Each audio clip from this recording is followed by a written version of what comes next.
All right, Chairman. Thank you. Um, Good afternoon. The Board of Adjustment is now in session. My name is Anthony Robinson, and I will be chairing today's meeting. Attending today's virtual meeting are board members Mona Parsley, Joe Klitzing, Mel DeSimone, and Deneen Vaughn. Also in attendance for the city is Mary Hart Burton, zoning administrator for the city, Evan Winkler, community development planner for the city, who will also represent the city in the cases we are hearing today. Andrea Gutierrez, lead zoning specialist. Our attorney for the board is Mia Wood. Our court reporter is, Laura Stewart. Uh, Today we will be hearing four cases. First, we will hear from the city's representative, who will explain why the permit could not be issued. Next, we will hear from the petitioner and or their representative. Please be prepared to explain your hardship and answer inquiries from the board members. We will then hear from those in favor of the appeal and then from those opposed. Please be concise, as testimony will be limited to 3 minutes per person. When you come online via video or telephone, please wait to be sworn in, then state your name and mailing address.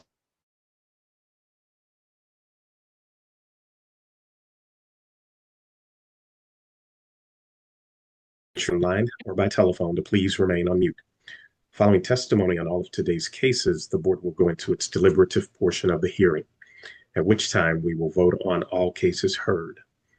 The board will notify each applicant and or their representative of its decision by mail in about 2 weeks. You are welcome to remain during our deliberations. However, we will not hear additional testimony at that time.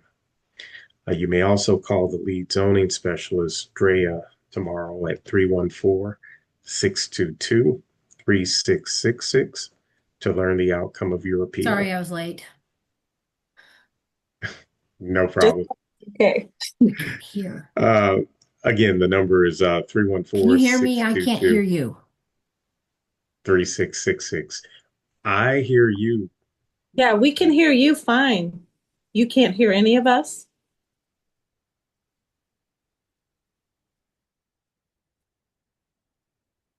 Mm.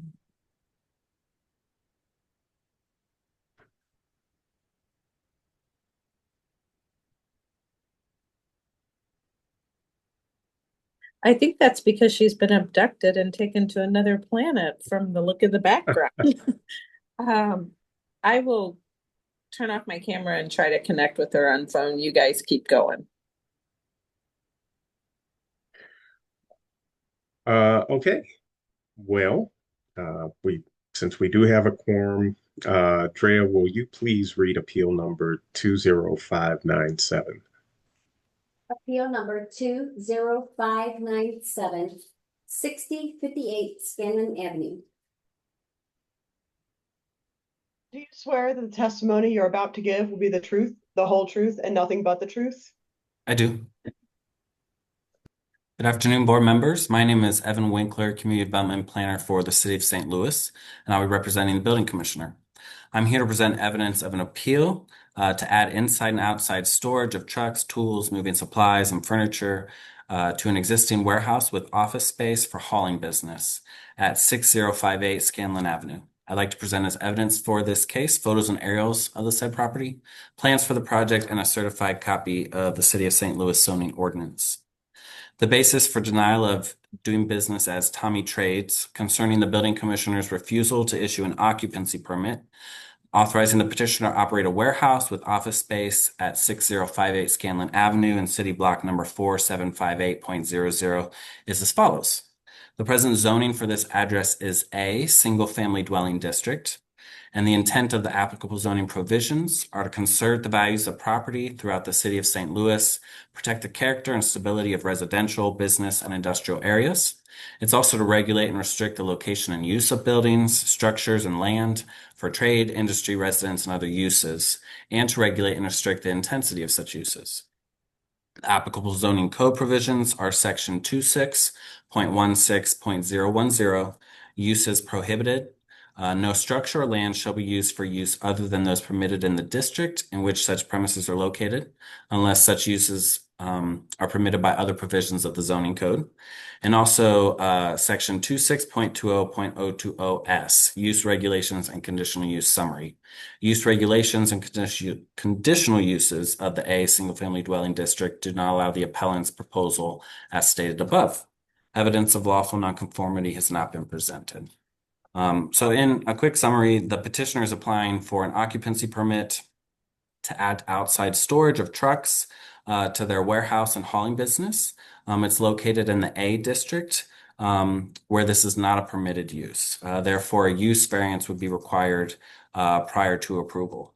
They're currently operating under a variance from 1995, Appeal 6841, for a warehousing business. And this would be an expansion of that variance to include the outside storage. The City of St. Louis Planning and Urban Design Agency states that there's no adopted neighborhood plan covering this location. However, the 2025 Strategic Land Use Plan identifies this as a high-intensity neighborhood. And these places may be very dense and where parking would be discouraged in front of or to the side of buildings. Also supporting some types of commercial activities and uses, especially at corner locations, including mid-sized retail and offices. However, because the site is interior to the neighborhood, planning staff recommends that the trees along Scanlon be preserved, that additional landscape be considered to provide a buffer from truck storage for the homes across the street, and that the hours of the day when trucks will be entering and leaving of the lot be considered when potentially adding conditions to a variance. Therefore, planning staff finds the request of appeal number 20597 is in keeping with the city's comprehensive plan. Are there any questions for me from the board?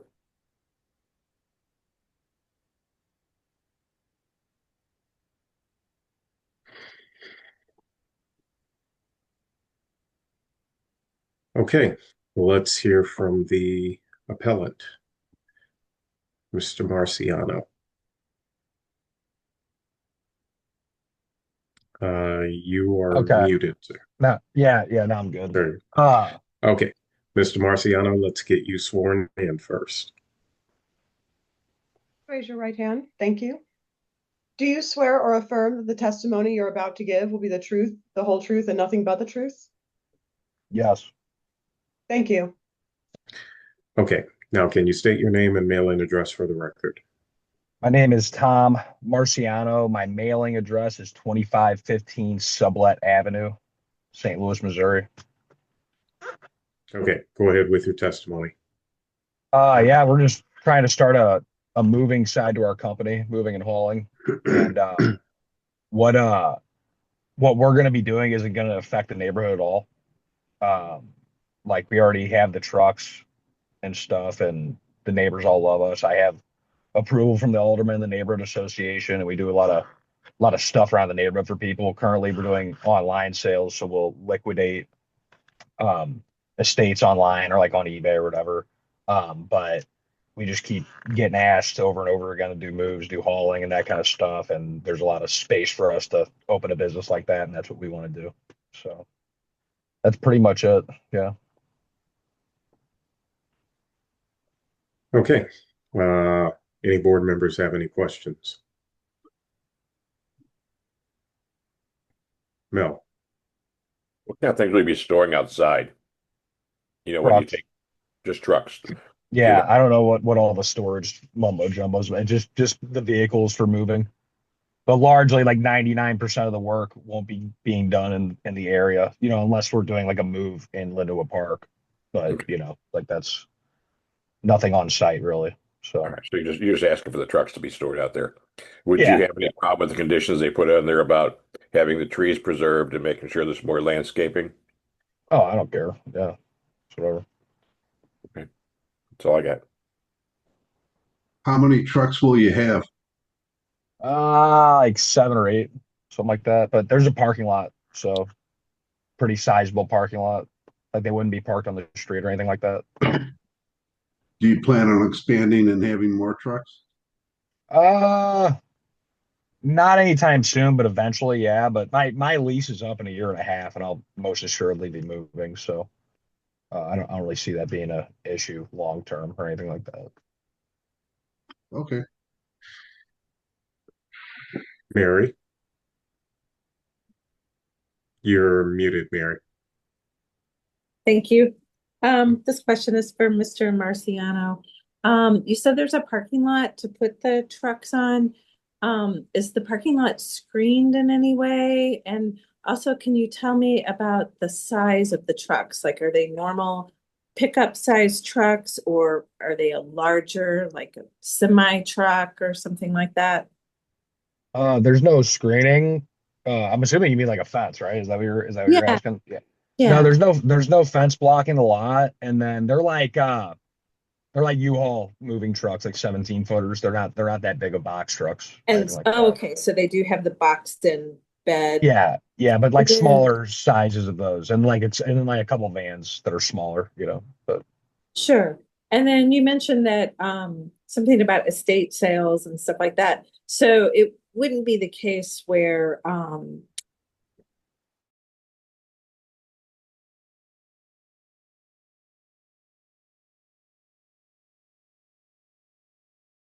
but would you ever store the things on the lot other no, than no, just the no, trucks? Like, that'd be okay. highly destructive to the things, I would say. So that wouldn't be Yeah. it wouldn't be good. It's not good for outside storage. So Okay, thank you. Any other board members have any questions? Thank you, Mr. Marciano.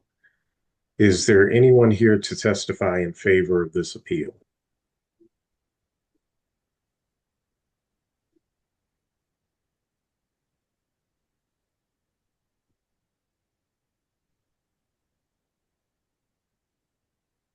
Okay. Is there anyone here to testify in opposition to this appeal?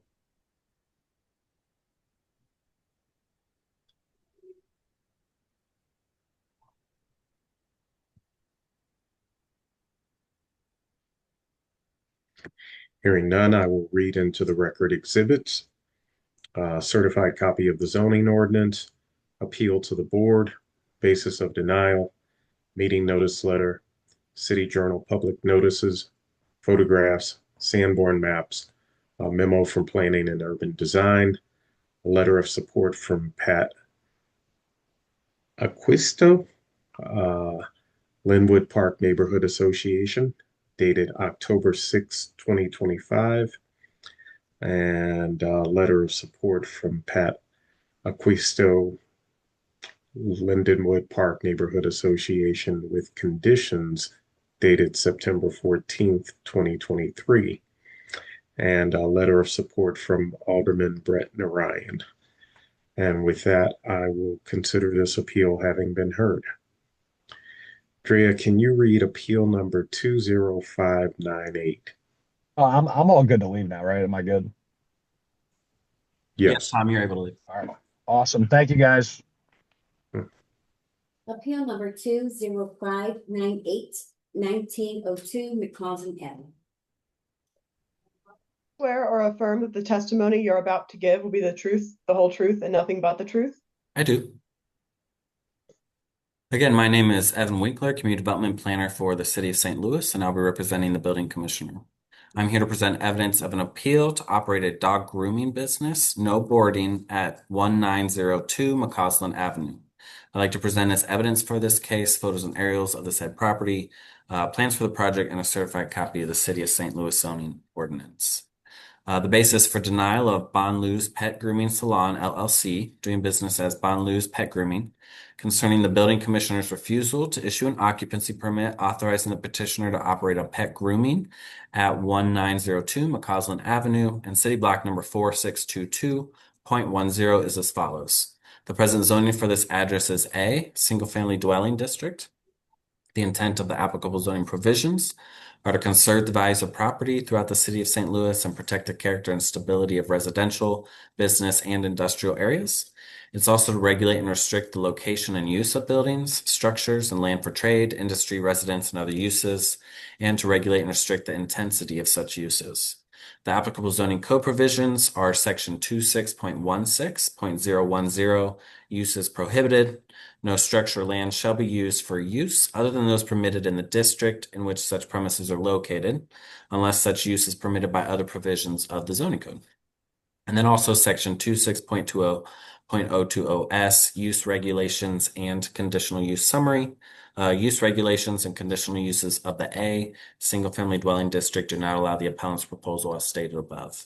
Evidence of lawful nonconformity has not been presented. In summary, the applicant is applying for an occupancy permit to operate a dog grooming business here located in the A single-family dwelling district. This is not a permitted use in the A district. Therefore, a use variance would be required prior to approval. The City of St. Louis Planning and Urban Design Agency states that there's no adopted neighborhood plan for this area. The 2025 Strategic Land Use Plan calls this a medium intensity neighborhood, which is intended to support a mix of uses, including some types of commercial activities and neighborhood serving businesses, especially at street corners. Therefore, planning staff finds the request of appeal number 20598 is in keeping with the city's comprehensive plan. Are there any questions from the board?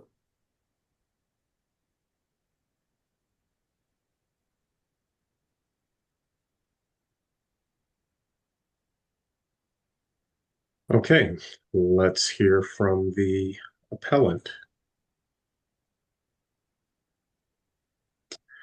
Ms. Maddock, I believe that's you. Let's get you sworn in. Swear or affirm that the testimony you're about to give will be the truth, the whole truth, and nothing but the truth? I do. Oh, sorry, just one more time. I do. Thank you. Hear me? Yes. Okay, can you state your name and mailing address for the record? Yep. My name is Rebecca Maddock. I'm at 11504 Patty Ann Drive, St. Louis, Missouri. Okay, go ahead with your testimony. Yeah, I am a groomer of 13 years now. I've managed a few salons and I decided that I just want to open up my own. I'm a one-on-one facility, so I will only have one dog at a time. It's drop-off pickup only. There's no people waiting around, so parking won't be an issue. And yeah, that's all I have, unless you have any questions. Any board members have any questions? Do you plan I on? do. Oh, go ahead. Go ahead. Go ahead, Mona. So when you say one dog at a time, so you groom one dog and then they get picked up and then another one comes? So you don't collect Yes. them and do them all at once and that kind of thing? Oh, no, just wanted a dog. They just drop off. I groom the dog. I call them about 30 minutes before I pick up or before I'm done. So they're normally there within like right at when I get done or 15 minutes afterwards. And then they go home and then my next dog comes in. Second question, do you have a dumpster of some sort, like a small one, or do you have use of another dumpster because you're not allowed to use the city dumpsters? Yes. The business right next door, we are going to go in together and share a bin. Perfect. Thank you. Joe? What would be your hours of operation? So it's appointment only. Per my lease, I'm only allowed to operate from 7 a.m. to 7 p.m. Monday through Saturday. I won't be working all 6 days though. I most likely will only work probably about 8 to 5 at the latest, probably mainly Tuesday through Saturday. Okay. But I think you would probably prefer that we do the 6 days at 7 to 7. So you have that Yes. opportunity. Okay. Oh yeah, just in case I need like a sick day and I may have to make up on a Monday or something. Yeah, that's why I left that kind of open. How big is the space that you're leasing? It's 1,000 square feet. Okay, so there is area that you can expand. Yes, I don't plan on doing that anytime soon. I'm very, very picky about who I want to groom around, and I want to make sure that I have good groomers. So it'll be a while before I plan to expand. Okay. You realize that you may have to come back here at that point. Okay. Yes, yeah, Just so you yeah. understand. Oh Okay. yeah, yeah. That's it for me.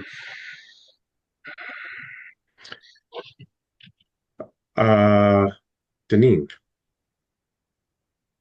Yes, I have a question as pertains to being a business owner and insurance. Do you have the right insurance to cover for liability as having care of these animals, and also if you do something, are you protected? So are is the liability covered? Yes, yeah. I had to get that to even sign my lease, so I'm covered for the business and for the property. Okay, so your personal insurance, so you have a renter's insurance policy, but you also have a business policy for your business? Yes, yeah, and that covers any issues with the dogs, anything that were to happen to the dogs, anything like that in my care on the premises. Awesome. And what is your limit of liability, if I might ask, for your business? Oh, I think it is. Well, let me double check. Let's say it's over 100,000. You said it's over 100,000 on the, Yeah, it was in the lease that she had like a minimum that I could have, and I know okay, it was a really high amount. I think it was actually more than that. yeah. It's But a I it's a mean, million per person. a million per, okay, cool. Yes, Right. yeah, All right, thanks. yeah. Sorry about that.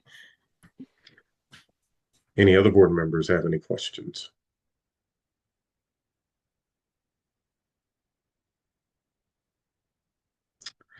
Thank you, Ms. Maddock. Is there anyone here to testify in favor of this appeal?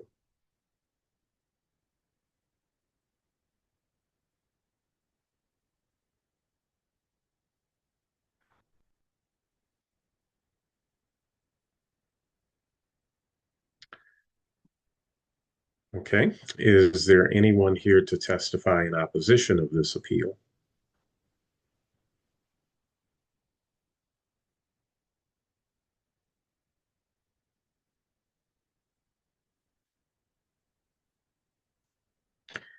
Hearing none, I will read into the record exhibits, certified copy of the zoning ordinance, appeal to the board, basis of denial, meeting notice letter, City Journal public notices, photographs, Sanborn maps, memo from Planning and Urban Design, email letter of support from Alderman Brett Narayan, a letter of support from Sharon Norman, landlord and member, Growth Real Estate Investment Trust, a letter of support from Patricia Burke, and a letter of support from Joshua Henke.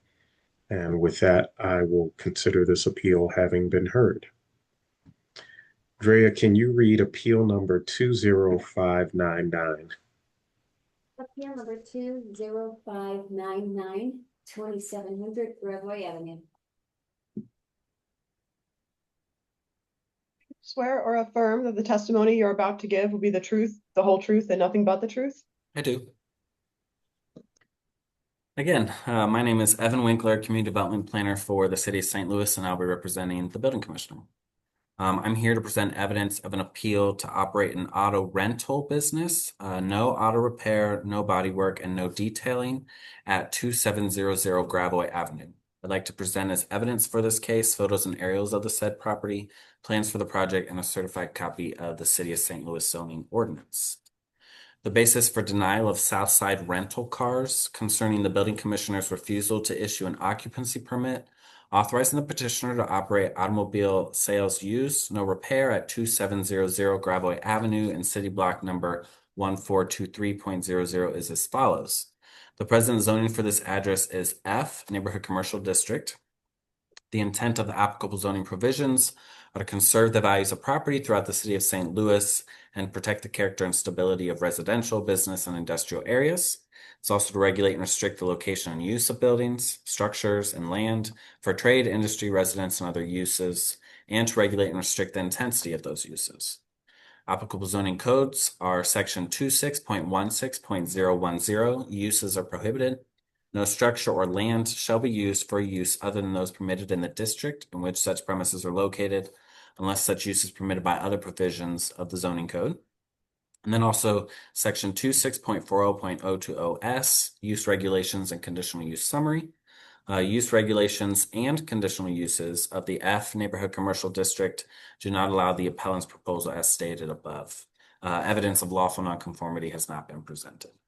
In summary, the applicant is applying for an occupancy permit to operate an auto rental business. It's located in the F district. Auto rental is not a permitted use in the F district, therefore a use variance would be required prior to approval. I should state that there's also I believe it's called Southside Auto Credit that operates auto sales here. And it exists as a legal non-conforming use. So there are no conditions tied to the auto sales business that also operates at this location. The City of St. Louis Planning and Urban Design Agency states that it falls within the Gravois Jefferson Historic Neighborhood. However, that plan doesn't call out any specific recommendations for this site. The 2025 Strategic Land Use Plan identifies this as a medium intensity corridor, which is intended to be pedestrian focused and designed to accommodate people arriving via foot, via bus and bicycle. These areas discourage automobile-related commercial activities as well as commercial activities that utilize a drive-through window. These areas are intended to create a pedestrian-oriented environment that discourage automobile activities. Therefore, planning staff finds the request of appeal number 20599 is not in keeping with the city's comprehensive plan. Are there any questions for me from the board? Evan, he has a automobile sales business there already, correct? Correct. And the pictures I'm looking at are the sales, right? And the ones you put in the packet are those ones from the auto sales? Correct. Okay, thank you. Is he working under a variance for that? Do you know? He's not. So that was approved back in the 70s, has continued as an existing non-conforming use. Okay, so this would be an expansion of that? Or Well, so they're operating under a different LLC, I believe. So it's considered a separate variance specific to the auto rental. Okay, thank you.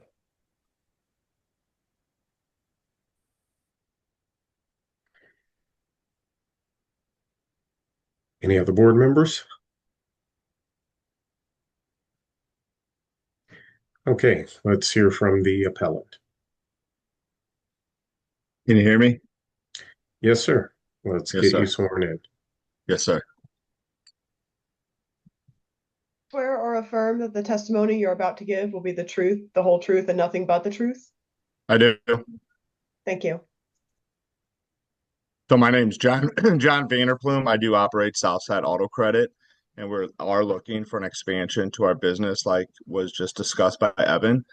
We did apply for this back in April or May, for our occupancy permit, and somehow it did get issued. So we do have our business license and an occupancy permit, and we did find out back in July or so that we'd have to go through a hearing for all this. And that's exactly what we're doing. Nothing's going to be any different. We just want to expand it and offer a rental car service. We've had a lot of people asking over the years. And then that's kind of how we came up with the idea for this. But as my business stance, I mean, I don't think anybody will notice a difference driving down Gravois. I've always kept my lot well kept. I mean, I do maintain the property very well, as explained by the Benton Park Neighborhood Association. I think sent you guys a letter of support as well. My experience has been when I drive down Gravois, I see you have cars parked on Ohio on the street, and actually you have them parked over the alley and at the house next door that's actually blacktopped over. And my investigation shows that you don't have an occupancy permit at 2819 Ohio to be selling cars off of that property as well. I've never sold a car off the lot. I've used that somewhat as an overflow lot, as I have in the past. Right, but I I don't don't sell think you have anything. an occupancy permit to be storing cars there either. Okay, so I don't know that answer. I don't know if I really did need Right, one for right there. you And I do. don't I don't store any of my cars on the street though. Yes, Across you from me do. there. I drive by and I see your cars stored on Ohio when you pull them off your lot of the mornings. Sometimes they're actually parked on Gravois because they have your name on them. Okay. I'm not sure, but I don't park cars on Gravois. I've never parked one on for sale on Gravois. And I do park my car that I do drive to work on Ohio, but I don't advertise cars on Ohio. There's all I those see apartments over, multiple cars on Ohio that have your company name on the like on the license plate. license plate. Yeah, I do. Yeah. We do have those apartment buildings across the street from us, and I've sold 50% of those people cars. I don't know if those are the cars maybe you're thinking of. I mean, No, I'm not I thinking don't. about it. So, That's what I see. Not I'm thinking. okay. So Okay. I'm I not see sure of that that answer. I see that happen on a regular basis because I live close. Yeah, no, So and I are you appreciate the feedback. pulling, my specific question is, Yes, ma'am. are you pulling cars off of your lot and parking them on Ohio when you come to work every day? I am not. I got my lot is striped. I mean, I got cars all organized. I do not pull them on Ohio. There's more than one car that I'm seeing on a regular basis on I'd be Ohio. more than happy, yeah, to meet you down here. And like I said, I do sell all those people across the street in those apartments that are from the bar owns those apartments. And then next to that, we have sold a lot of them cars. They do park on They're both just not sides of the getting them street. licensed. Is that why they still have Well, we're your having tags that on issue, and them? that's my next thing is why we've gone into this, is that's another factor is people not paying their sales tax and the expired temp tag things, which everybody has seen on the news. So that law is Maybe going to you go should into take your tag off of them after you sell them because that's what I'm seeing is your I can do specific that. tag. I can do that. Yeah, I got no issue with that. That way we just put that on there as an advertisement. But what I'm getting to is that when we rent the cars, we do collect sales tax when we rent the vehicles, which is something that we turn into the state. When we sell a car as of right now, the customer has to pay their own sales tax. And that's the issue with the state of Missouri, what it's coming down to, why the dealers are going to have to start collecting sales tax come 2026 or 2027. So where are you actually running this business out of? Southside Auto Credit. Yeah, 2700 Gravois. So you're running it there, though you don't have, I'm a little confused. Mary, can you help me? Because, so you're applying for an occupancy permit, but you're already running the business there. Did you have So a waiver for that? we got an occupancy permit back in May, and we did get a business license, and we found out it was issued without going through the hearing about 3 or 4 months afterwards. That's what we found out, and that's when we applied to come to the hearing when we found out about this in July, and they told us to just keep operating business as normal and go through and get the variance hearing Who is they? in the zoning department. The zoning Sandy, department told you to go yes. ahead and operate Yes, until the because we already hearing. had all our business license and occupancy permit and everything issued. I think it was a Under glitch in the system under Southside Auto Credit. and Southside rental cars. I emailed all that information over to you guys yesterday. My copy of my occupancy permit and my business license, my leasing license that I have that I applied with the state of Missouri. I sent all that over. And Okay. I want to operate under 100%. I do it all correct. Because I could have potentially done this under Southside Auto Credit, but I wanted to have it for a liability standpoint to have two different entities with the proper insurance and everything, the proper permits to do everything. Okay, so I'm still a little confused. So you have, It what's was your very other confusing for business? me. Southside Auto Credit, that I've been in business since 2012. Okay, so you have Southside Auto Credit and you Yes, want ma'am. to open, what's the other one called? Southside Rental Cars. And the only Rental reason why car. I'm just doing under two different entities for a liability aspect and a tax aspect, And if you that are, if that makes sense. yes, you're 100% owner of both of these businesses. I am married, but I'm me and my Right. wife, but Okay. yes. We're But gonna let you yes, be I married, and yeah. she's part owner of that as well, correct? I don't yes. I don't know if You my name's bringing on her in, everything. I'm asking. It's me and her. Yes. Okay. All right. So she's part owner of both of these businesses. Yes. All right. So my question now is, are Yes, you ma'am. running Southside Rental Car Yes. already?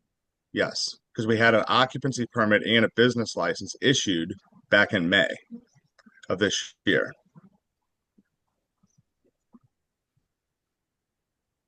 That I emailed to you guys All yesterday. right. See I'll if take a you look have at all that this. again. Yeah. I'll double No, check and it that. was a weird thing. I mean, I'm thought the same thing you did was when I got the call in July. They said it got issued, but it doesn't fall under auto dealer. You're going to need a variance for this now. And I said, that's fine. What do I do? And they said, you can continue running until your hearing, obviously. You already have all the proper stuff, but let's get the variance so you're 100% legal. And I know that sounds very confusing, but that's what I was Yeah, told. it's not the norm. It's not the norm. Sounds like it got I've issued by been through the these state. hearings with you guys, and I've never been through this kind of thing with you Folks, guys. one at a time, please. I'm sorry. Okay. Can you hear? Sorry.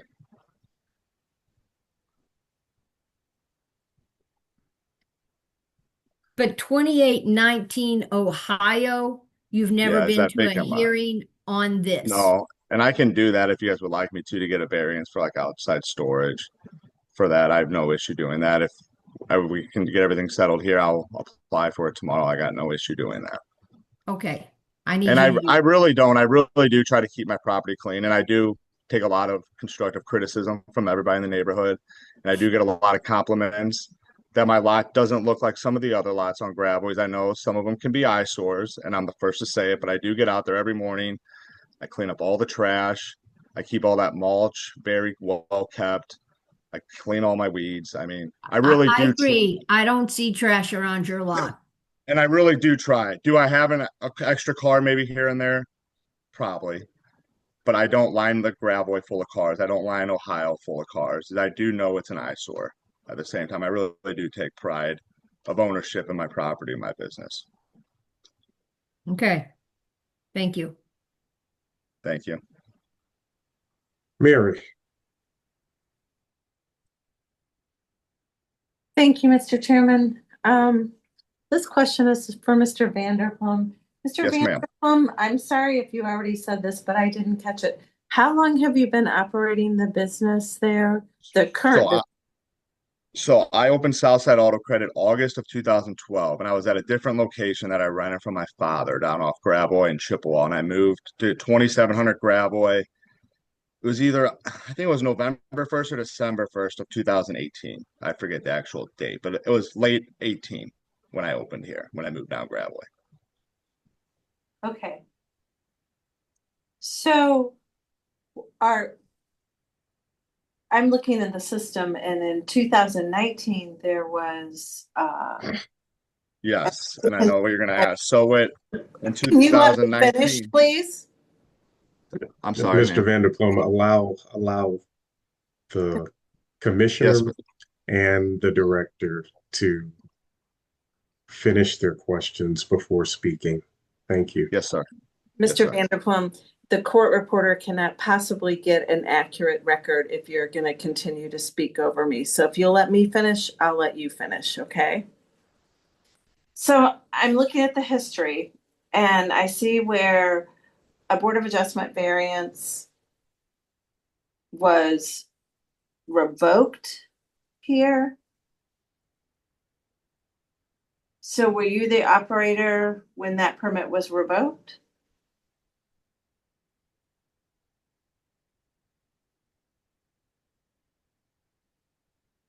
Am From I supposed to? 2000 Yeah, that I'm just wondering, were Okay. you operating? So I opened in 18, and there was another gentleman that went to run his auto sales license out of here. And they said they wanted to go through a hearing for it. We went through the hearing and I didn't let him move in. And then I said, let's revoke it. We don't need So the you variance. had that permit revoked. Okay. And It so- was, but it was me that came to you guys and said, let's revoke it because I'm not going to let this two dealerships operate out of the same building. Because it was me and another, it was a completely different person. Okay. So was it at that time, since that looks like it was revoked in May, that someone told you you could go ahead and continue to operate your rental business? I opened the rental business, I formed in like March of this year.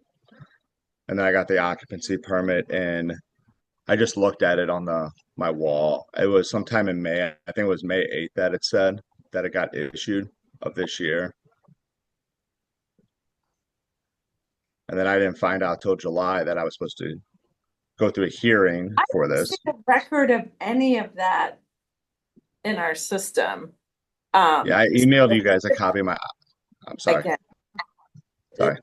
So I'm not sure who you talked to, but in order for all of that to happen, if something was approved and issued, I would be seeing that here, and I'm not seeing it here.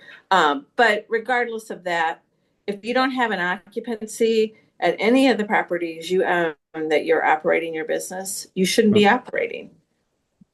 Even if it was issued in error, once it's unissued, which I don't see any record of that here, you still shouldn't be operating. And that's not just you, but that's anyone. You need an occupancy permit to operate a business in the city of St. Louis. So I just want to be perfectly clear. Mm-hmm. So, yeah, so what are the addresses of the other parcels surrounding 2700 Gravois that you currently are operating your business from? that's storage lot behind me, 2819. That's a asphalt lot or gravel, not a gravel, blacktop. I apologize. Doesn't matter the condition of the parcel. If you're operating a business on it, you need an occupancy permit. Yes, ma'am. Is that 2819 Gravois? Ohio. Ohio. I'm sorry. Yeah, Okay. I'm Ohio. I'm sorry. Are there any other addresses in question that you're operating your business from? No, and that's the only one I think that's in question because this is exactly what I have the occupancy permit, I have the business license, and I was told by Sandy I could keep operating until my hearing. Otherwise, I would not have done this whatsoever. And I'm not trying to do anything wrong here. Thank you. Thank you. Deneen. Yes. Sorry. Mr. Vanderploom, thank you for coming today. I have a few questions here. My first question is, how will you avoid detailing? If you have a rental business, how will you avoid having to clean it up before someone picks it up? I'm thinking about that in terms of detailing. No, great question. So I own property down on Triple on Spring Avenue. And I rent it to a guy, South Spring Auto Detailing, and he does all our work for that. And I sub that out for him. And he's got all the proper business licenses and occupancy permits to run a full detail and tint business. And he does all that work for us. Fantastic. Another question for you is, how many vehicles will you have on the lot for sale, and how many will you have on the lot ideally for rental? So right now I have striping that we've had stripe that it holds like 30 or 31 cars. Now I apologize, I don't know the exact number, but since we've started, I've had 18 cars for rental, and I've had them all rented the whole time, producing income. And I mean, like I said, I collect the tax rate on everything before when they pay for the car and everything, and I submit that every quarter. I guess I've only done it once because it was second quarter since doing it. But it's been a very good success. I've rented a lot of people that have been damaged by the tornado and all these storms that couldn't get a car. That's been a very big customer of mine, were the people up in North St. Louis that this happened to. And it's felt good to help people out in that aspect to do that. Oh, great. I mean, I've had people that have been in cars now for 2, 3, 4 months. Oh, Still wonderful. trying to settle with their insurance companies and stuff like that. So Well, thank you for that. And my final question is, have you upgraded your insurance coverage to protect I yourself for about the rentals? I Is do. So it's funny because I just paid all my insurance bills the other day. I do have $1 million coverage for Southside Auto Credit. I do have $1 million coverage for Southside Rental Cars for liability aspect. And I just paid, I do have a big liability coverage. I think it's $500,000 for liability for the property. I think my building's covered for like 300,000. I don't know that exact number, but I do know the liability aspects of everything. okay. Concerning the rental business, I would recommend that you look at increasing that coverage. It's just my personal opinion. Obviously, you don't have to take Janine's opinion about it, but liability is one of those things. It's very important to have an adequate liability. If somebody has an accident in one of your cars or something major happens, you want to make sure that you are absolutely protected. So I Correct. thank And you. so at the same time, we do verify they do have to have their own insurance too. They do have to have a full coverage policy. So their insurance comes first in mind as like a backup, but it is, you are 100% right, because at the end of the day, it is my car if somebody gets hurt in. Right. And that was my biggest concern about doing this whole thing, was that, but making sure that they have their own insurance policy has been a big help factor. And thankfully, no one has been in any accidents yet. And I hate to say it probably will happen because it's an accident. Um, but do have good insurance for everything. I feel like that. Okay. Thank you, Mr. Vanderploom. Thank you, ma'am. Mr. Vanderbilt, how, when you have those cars in your lot, do you distinguish the ones that are for sale and which ones are for rent? So I've been keeping, when I do have rental cars, like I said, I got 18 of them all right now, and they have been 95% rented. The ones that people do know that are rentals, I do have license plates on them. I do have to get them all the way registered with the state of Missouri and pay the taxes on them and all that stuff. So they do have proper license plates on them. They do not go out for rental with any kind of temporary tags or dealer plates on them. They have an actual 6 number, whatever it is, for an actual current Missouri license. And they've all been state inspected, emissions inspected, and everything. So do you keep them separately? I mean, on your lot, like these 18 Yeah, so cars? I'm sorry. Are those So I got, spots? Let's try this one more time. When I finish talking, you talk. When you talk, I stop, okay? So do you have those cars collectively in one spot so that they all, or do you have them intertwined with all the rest of your cars out there? Just because they have license plates on them, they're rental cars. Because what I'm trying to get to is you have two different businesses. And if something happens, you're going to say, oh, that's not that business, it's this business, that business. Could I go into your lot and say, those are all rental cars, those are all for sale? yes, you could. And I'm sorry, I'm not trying to cut anybody off. My computer is just kind of slow, so I apologize. But I have 3 spots right by the alley back up to my building that are my 3 rental car spots that you can just very distinctly. You said 3 rental spots. You said Yes. 3, but you said you have Yes. 18 cars. Correct. And they're all mostly out on rental at all times. Okay. I'm done. Hi, Okay, board. thank you. This is Sandy. I was told to come in and answer questions if you have any. How this applicant got Do we need to get her sworn in? Jesus. Mary, do you have questions for Sandy? Are Yeah. you talking to me, Mr. Chairman? I'm sorry. Yes, I was. I was asking if you had questions for Sandy so that we could swear her in. Sure. So to get Sandy's a testimony. staff member. We don't normally swear in the staff members, but that's fine if you want to swear in. I asked Okay. her to join the meeting because I heard testimony from Mr. Vanderploom that Sandy told him to go ahead and operate without an appropriate occupancy permit. And that seems strange to me. So she can clear that up for us, but go ahead and swear her in.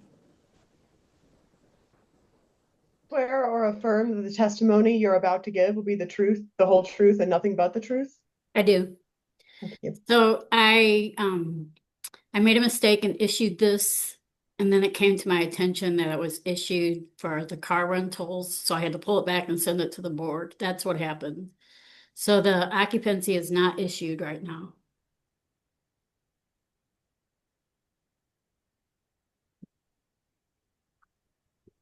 It is issued.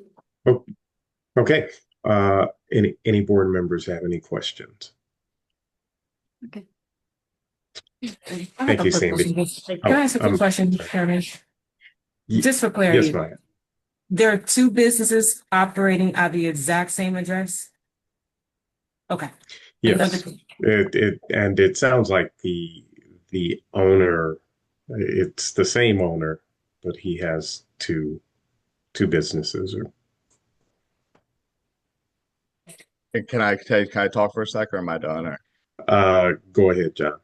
I apologize if I'm doing something wrong. I'm not by any means trying to. I didn't know it was revoked. I've never got a letter. All I've got was my Board of Adjustment hearing, and I was told that I could keep working. So I apologize if I'm doing something wrong. I really do. I'm not trying to. And then can you also clarify that you have two businesses you're looking to operate at this one address, and you are the owner of both of those businesses? I am, me and my wife. Thank you. Yes. Thank you, sir. Any other board members have any questions?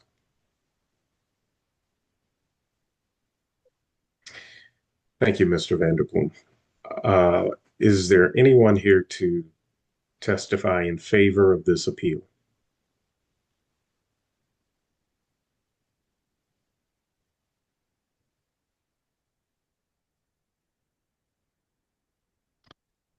Is there anyone here to testify in opposition to this appeal?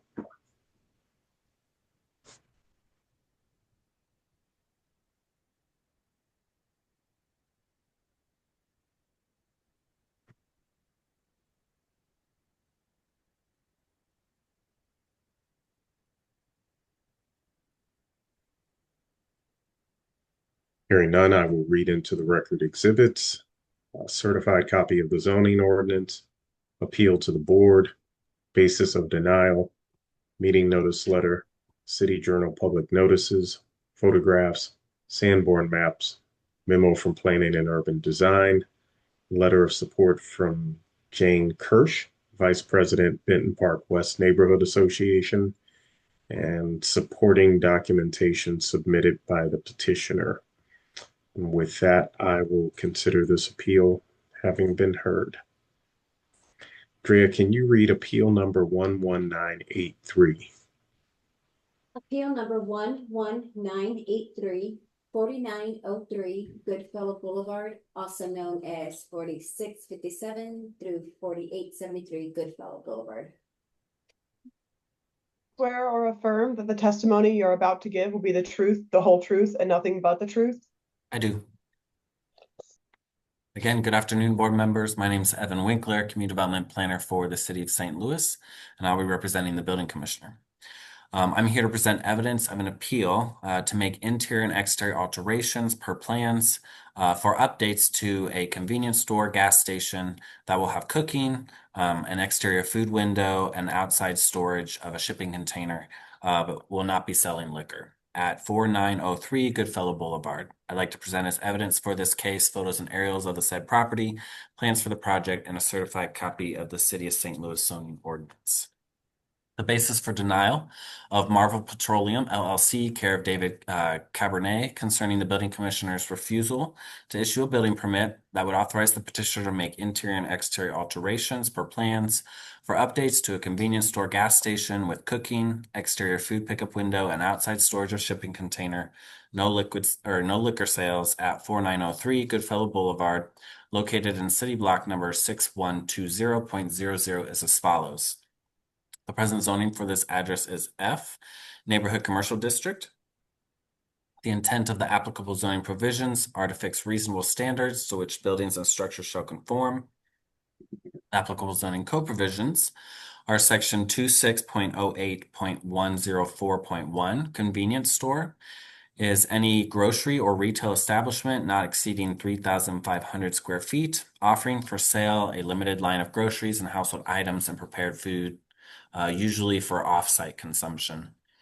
Also, section 26.08.325, motor fuel pumping station, is an establishment having one or more pumps wherein a principal activity is the sale of motor fuel that is directly dispensed to the consumer's vehicle.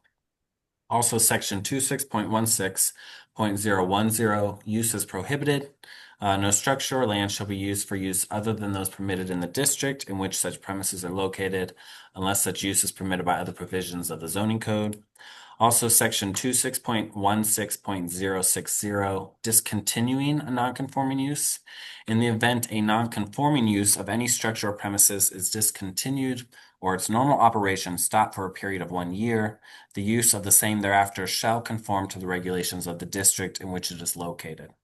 Also, section 26.40.025A, which takes you to 26.36.025F, conditional uses. The following conditional uses may be allowed in the E multiple family dwelling district, subject to the revisions of section 26.80.010. F is convenience stores. And then section 26.40.025O, conditional uses. The following conditional uses may be allowed in the F, neighborhood commercial district, subject to provisions of chapter 26.80. O is motor fuel pumping stations that meet the site requirements specified in section 26.40.027. And then also section 26.40.025P, conditional uses. The following conditional uses may be allowed in the F neighborhood commercial district, subject to the provisions of chapter 26.80. P is any permitted or conditional use that utilizes a sales or service window or facility for customers who are in cars. And then finally, 26.40.027, site requirement for motor fuel pumping stations. Motor fuel pumping stations shall comply with the requirements in either of the following number of paragraphs. And paragraph B says all other motor fuel pumping stations, provided that there shall be no other motor fuel pumping station along the same street or streets in the case of a corner lot, nearer than 600 feet, unless the average weekly traffic volume along such street or streets is more than 7,500 vehicles per day per station.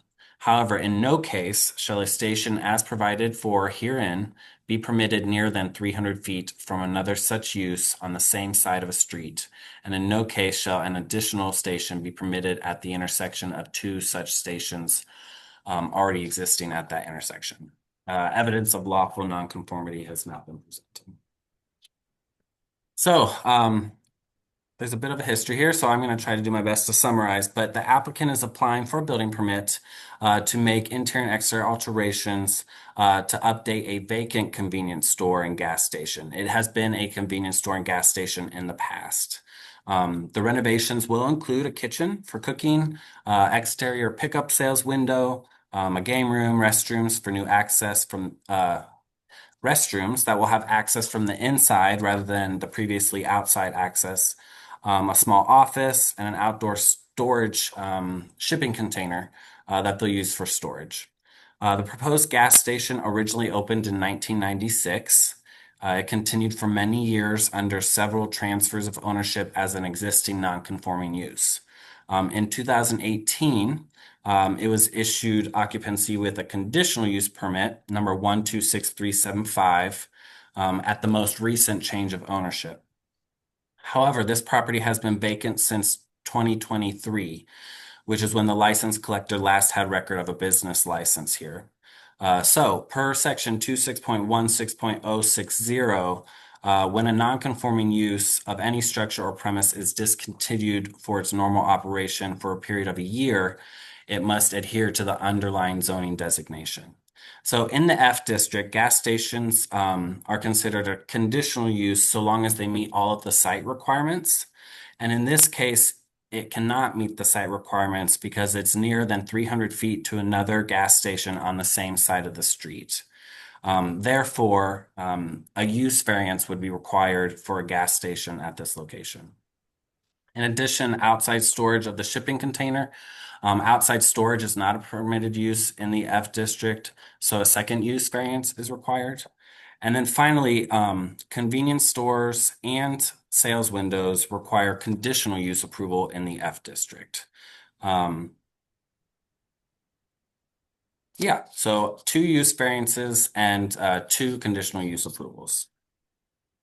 The City of St. Louis Planning and Urban Design Agency states that there's no currently adopted neighborhood plan. However, planning efforts are underway for the Walnut Park West neighborhood with anticipated adoption in early 2026. So the board should take additional care to ensure that this use supports the neighborhood. The 2025 Strategic Land Use Plan calls this a lower intensity corridor, which is intended to support many types of commercial activities, including automobile-related uses, as long as they remain appropriately integrated into their surrounding context and support human-oriented pedestrian environment. The creation of a second gas station at this intersection would be counter to those goals.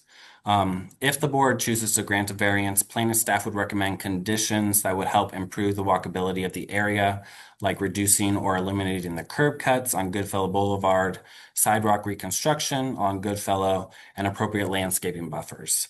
As a side note, I will note that the applicants added bicycle parking as part of their application.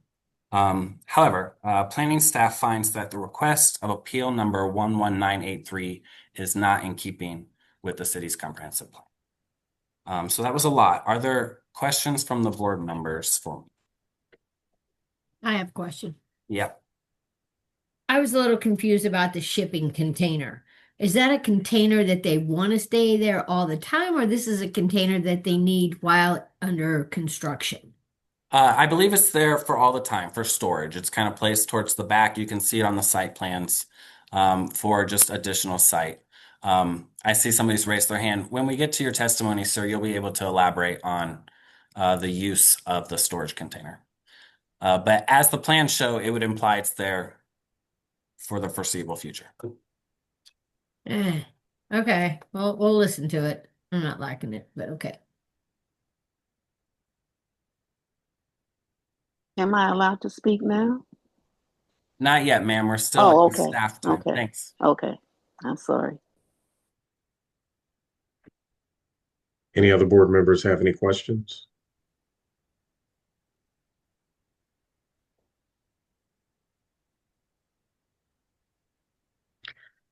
Okay, now let's hear from the appellant.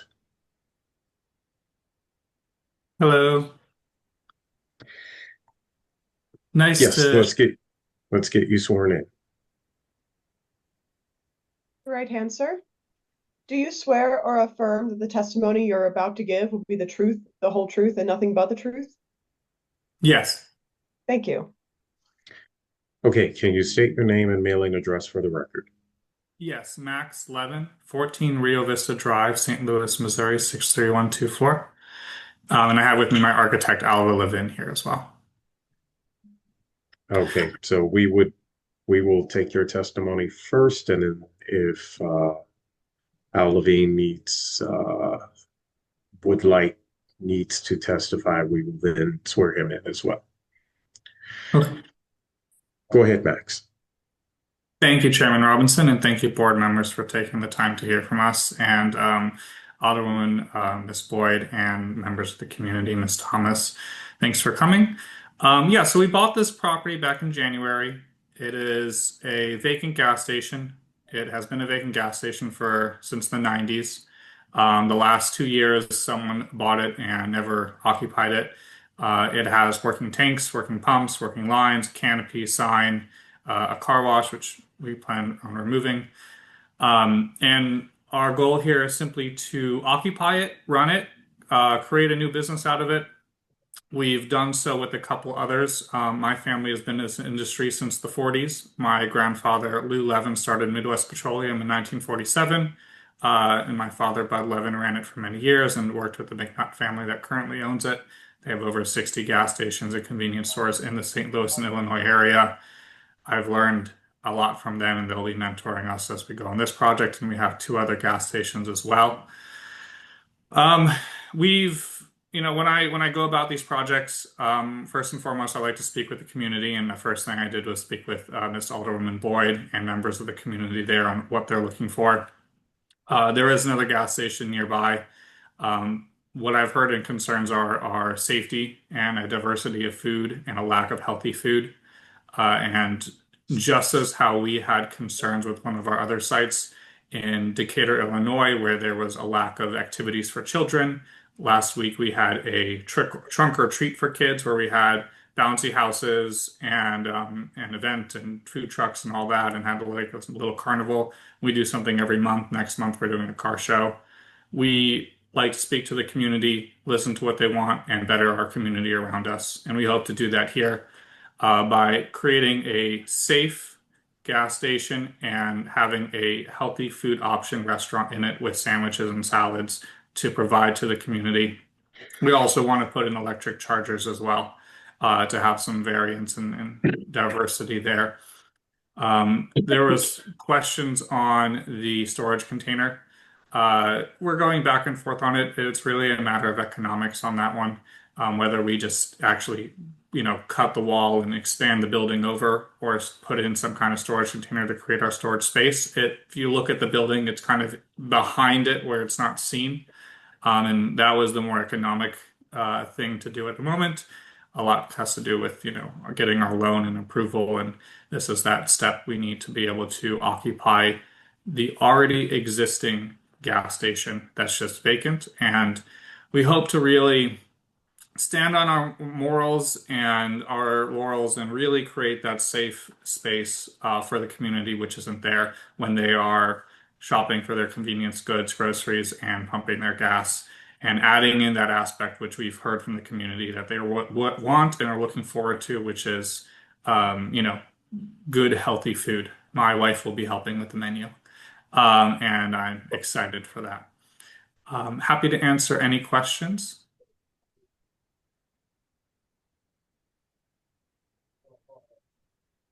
Or Alva, did you want to chime in with anything I might have Yeah, I missed? can add a couple of technical things. So, Mr. Levine, we have to get you sworn in, I'll but do that. give me a second. Any board members have any questions for Mr. Lovin? Joe, you look like you're speaking, but you're muted. What would be your hours of operation on this station? Generally, when we're opening a new site, we start with, I think, 5 to 10. And if we feel the community wants us to be 24/7 or expand those hours, we do so slowly. Our other site in Decatur, Illinois, we just expanded it from those hours, and we added an hour now from 5 to 11. And then, as the business grows, if it's demanded from us, we'll expand to 24/7. But for now, we'll start off there. Okay, you realize though, if you start off there and you want to go to the 24-hour, you're going to have to come back here again Sure. to get approved. Absolutely. Okay. Absolutely. Okay. Deneen. Hello. I wanted to ask about community engagement. I wonder how many people from the community that you talked with said that they were in agreement with this, and also were there any of the things that the community said that they would want? What were some of the other things that the community said they wanted, or did you just basically put all of those things in this location? We had two engagement events with Alderwoman Boyd, who's here, and listened to the community on those. The biggest concerns we heard were safety and a diversity in food. And so those were the things that we're hoping and focusing on here. I have 3 years in the military, so I know a thing or two when it comes to safety, and I've guarded in many of the most secure places in the world. So, I think I've heard from the community that there's been nefarious activities at a neighboring gas station, and we hope to be that alternative to bring up our community, right? So if I put heavy white lights and potentially blue and red blinking lights around the site, as well as large cameras that can be seen. We expect that to negate people from doing nefarious activities at our site. Nobody's going to be, for lack of a better term, selling drugs if I have a big camera and a big light in your face, right? So we're going to be that better option to our community. And the other motion was, having good food. And I'm a big foodie, and my wife is a big foodie, and so we hope to do that. We're also going to be consulting with my good family friend, Ben Paremba. He owns 7 restaurants and owns the Begolino Hospitality Group. He also just got a booth in the St. Louis City Soccer Stadium. I've known him for 20 years. He's going to be consulting with us and helping us to make sure we have a good, healthy, successful food space. Okay, and my next question is security. Are you going to have a security company on the premises? I think to begin, we're going to do all of the items I mentioned, lights, cameras, and if needed, we will absolutely bring in armed security if that's allowed, or unarmed security. I don't, and when you're starting a business, it's a tight budget in the beginning until we actually get sales going. So we want to, gradually implement things as needed. If there are, for any reason, that there's an incident, we will absolutely, do so. Okay, thank you. Mary. Thank you, Mr. Chairman. Mr. Levin, are you going to personally be managing the gas station and convenience store? Like, will you be on site daily? I won't be on site every day. I have a manager that will be hiring, and we'll be hiring staff around the community as well. I'll also help bring jobs to the community, but I will be there frequently.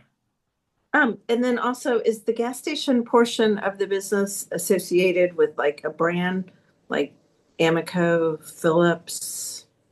Yes, VP Racing Fuel will be the brand for the gas station sign. We are creating our own convenience store and restaurant brand. We're going to be calling it the Goodfellows to go with the street and the community. And, I thought it would be a nice name.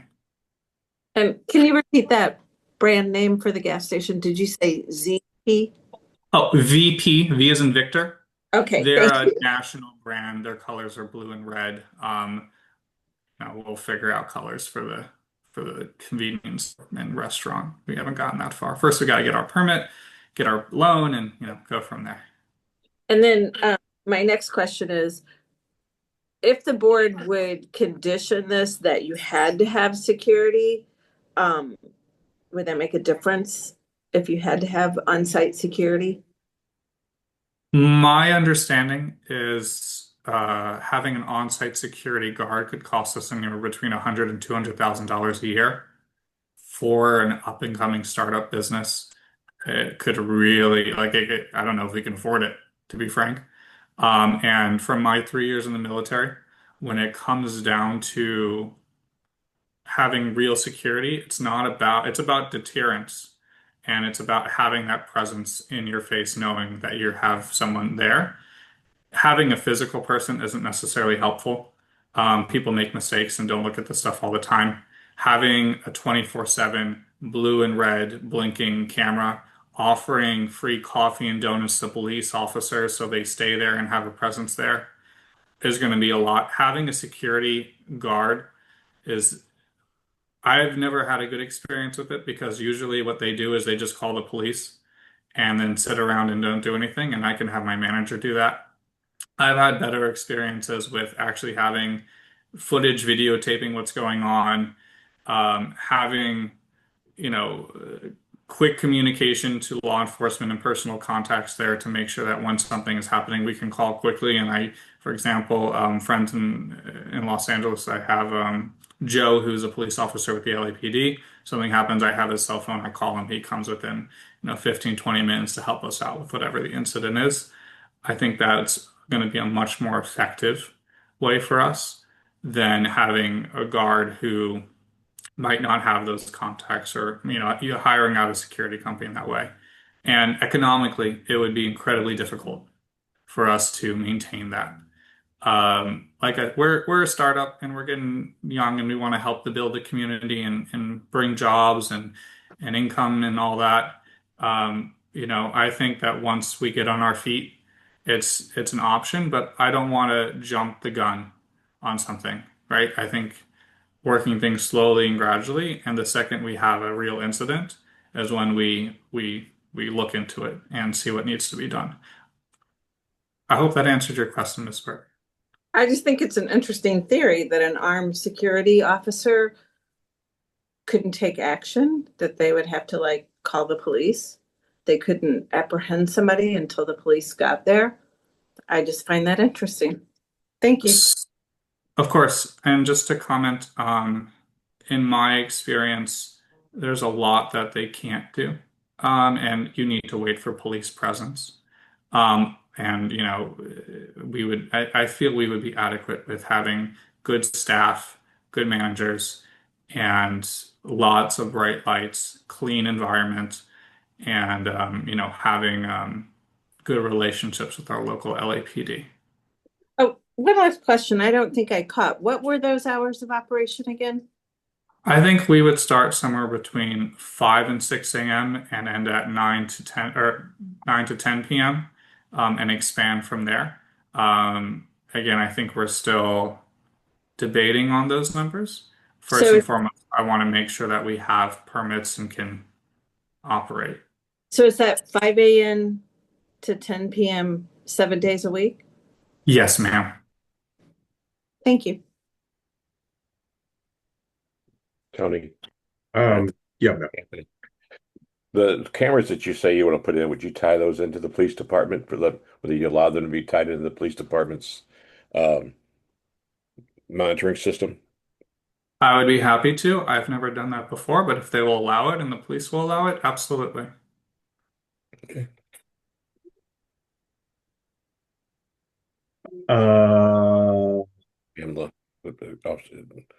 Mona. We have a list of typical conditions that we use for businesses like this. And Evan, could I get you to read those to Mr. Levine? If any of these sound like something that you can't live with, we need to talk about them. All right. Absolutely. Thank you.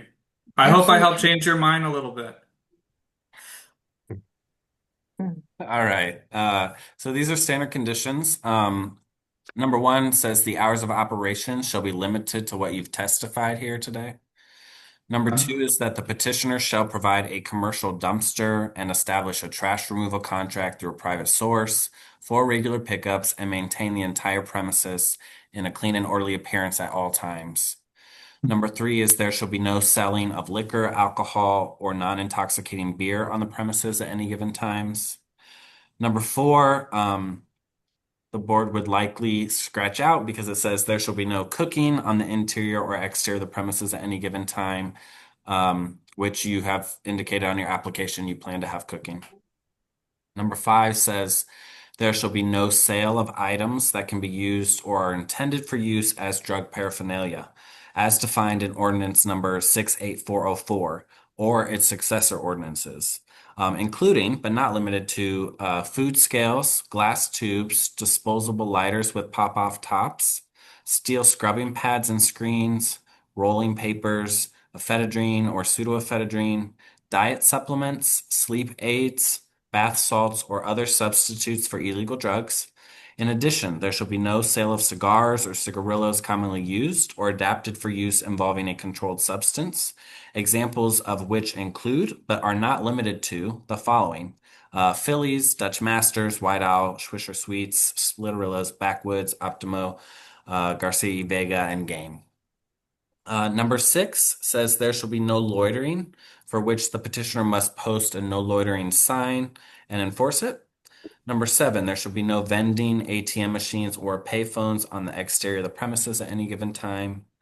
Number 8, the petitioner must apply for and receive a permit from the City of St. Louis Building Division before posting signage, and the signage must be professionally prepared and approved by the Office of the Zoning Administrator before being installed. Number 9, there shall be no temporary signage on the premises or posted to the exterior or interior of the windows or doors of the establishment at any given time. Number 10, the petitioner shall provide a refuse container on the exterior of the premises for use by the customers. If another container is needed due to the level of business, it shall also be provided. Number 11, all windows and doors must have no boards, mesh, grates, materials, or coverings of any kind. Windows and doors may have proper blinds or curtains on the inside of the windows. Number 12, over-the-counter medications shall be sold in original packaging only and in accordance with all applicable laws. There shall be no sale of over-the-counter liquid medications in individual doses or servings. Number 13, there shall be no cord or rope type LED lighting surrounding or framing the windows and doors. And number 14, the premises shall not be issued a public nuisance notice pursuant to Ordinance 68535 or its successor ordinances. Do you have any questions or concerns about any of these? Could you read number 9 again? Yeah, there shall be no temporary signage on the premises or posted to the exterior or interior of windows or doors of the establishment at any given time. What kind of signs? Um, Like I can't put a "we're open" sign? no, No, I'm sorry if I'll answer this, Evan. Sure. We get a lot of vendors that come around and they throw up cool cigarettes, camels. They put up banners. Every sign that you put up needs to be permitted. You can put up an open sign. We don't Okay. crab at you about an open sign. Can I Okay. put up signs marketing my own like You discounts can and put stuff? up any sign you get a permit for. Okay, that sounds good. Yes, that's all we ask. Get a permit. Absolutely. Thank you, Board Member Parsley. And I didn't hear number 10 because I distracted by number 9. Sure. Number 10 says the petitioner shall provide a refuse container on the exterior of the premises for use by the customers. If another container is needed due to the level of business, it shall also be provided. Yeah, absolutely. Yeah, absolutely. Typically, like a sales window, somebody would put one near. So if somebody throws away trash or Yeah, trash can. Absolutely. I hope to have multiple. Yeah, everything sounds good. For the record, then I would state hours of operation would be from 5 to 11. That way, if we go less, we're fine. Let me think, 9 and 10. The question on cigars. So is there permitting that obviously we would get to potentially expand to have cigars? Or is that just a no-go? Nope, that's just where you talk about it. You want cigars? We want them in original packaging. Okay. Sure. What And number then is that, Evan? What's that? What number was cigars? That's number 5. Evan, correct me if I'm wrong, but that talks about individual cigars. This one does not. It just says that in addition, there shall be no sale of cigars or cigarillos, and then goes on to Okay. list the types of brands that might be. So if he does want to sell cigars, Mona's right, this would be when he would, talk about. Okay, we'll discuss it in deliberations, Mr. Levine. yeah, and happy to keep an original packaging. Thank you.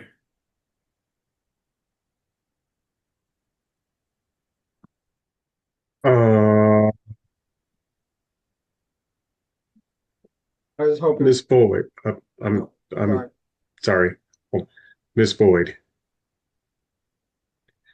Thank you, uh, commissioners. Do I need to be sworn in? we Evan do. I thought Shane. I thought maybe you had a question, but No. okay, give me a second then. Thank you. All right. Any other board members have any questions for Mr. Levin?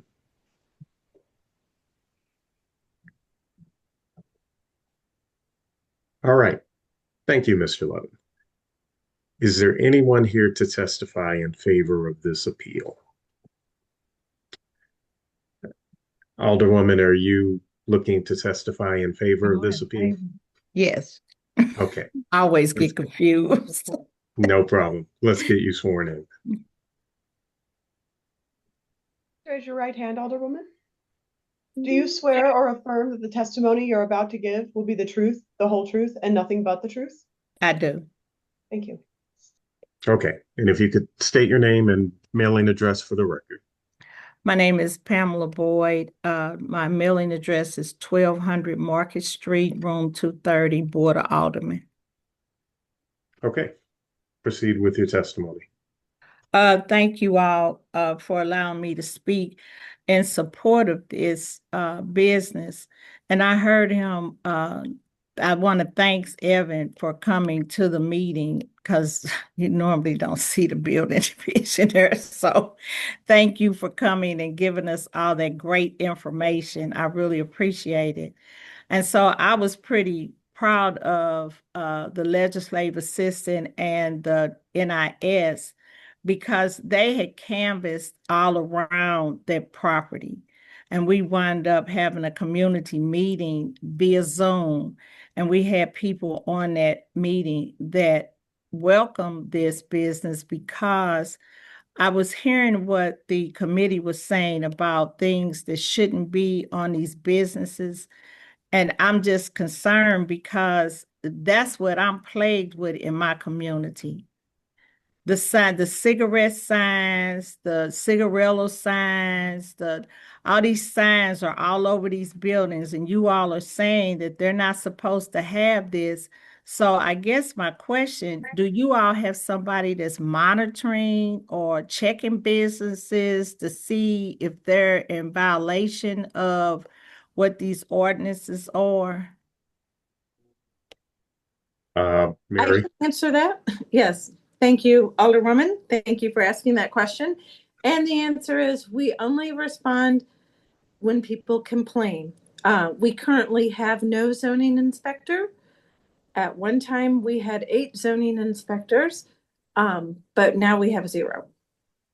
So we just don't have the capacity to go out and proactively monitor these. But if we get a complaint, then we do go out and do an investigation. And if there are violations, that results in a revocation hearing. Okay, and so when the community met in regards to this business, because that's what I'm trying to make sure happens, that the community has input. So the people that surround that business, they want that business to come into the community because of the business across the street. So the business across the street, everything you said that this business cannot have, they have. From the signage to the single cigarillos to the, you name it, you called it, they do it. They're a nuisance. We've had overdose. We've had police cameras. And so it's really frustrating to that community because it's people that's living over there, that's been invested over there for years, and they want something different in their community. So they're excited. We would be happy to do an investigation. All you have to do is send us an email telling us the address and explain the problem, and then we'll bring the different departments together. So it seems like, Mary, apparently the city councilor is not connecting with you guys because, because city councilor has them on their list as a nuisance property. And so if you need us to give you a list of these businesses that's in my ward, that have these signs, then I will make sure that you get that list. But I'm not right saying now, that the city councilor's office doesn't connect with us. Actually, we talk to them almost daily. So they can, you I should just know don't know about that station. I just don't know the address. It's right across the street from him on Goodfellow, right at Lillian. Yeah, I don't, unless I have an address, I can't look anything I'll up. send it to you. I don't have a problem with sending it to you. But probably what's going to happen, Mary, I'll send you a list of businesses that have just violated what you told this man he couldn't do All But not every businesses business have has done those that. conditions. Not every business has those conditions on it. Some businesses are legal non-conforming and existed prior to us having standard conditions. That's something new since I've come here. So only like within the last 22 years did we have that. Every business has a history. It also depends how it's zoned. But right now, we're here to talk about 4903 Goodfellow. And that's what I'm referring back to, 4903. So, like I said, I'm happy that the building division is here at the table and they have their input because that hadn't happened before either. But I need you all as a group to understand these restrictions you're putting on this business. I'm pleading with you to make sure you put it on every business. I can't speak for the city, but I can speak for my ward because we're plagued with all of that you said that they can't do. So I will make sure that I send that list in to you guys. But I'm in full support of this in my community, and I apologize because I meant to send you the documentation from our meeting so you all would know what the community's views was. And I can make sure you get it. I know it's after the fact, but I just wanted to make sure that you all knew that the community did meet, the housing committee did meet. Letter from the organizations was sent to make sure that you all knew that they support this. So that's all I'm saying. I know we're talking about 4903, but I was just blown out the water when I heard all of those restrictions, and I was like, oh my God. And that's all the problems that I have in my community. So thank you all for listening to me.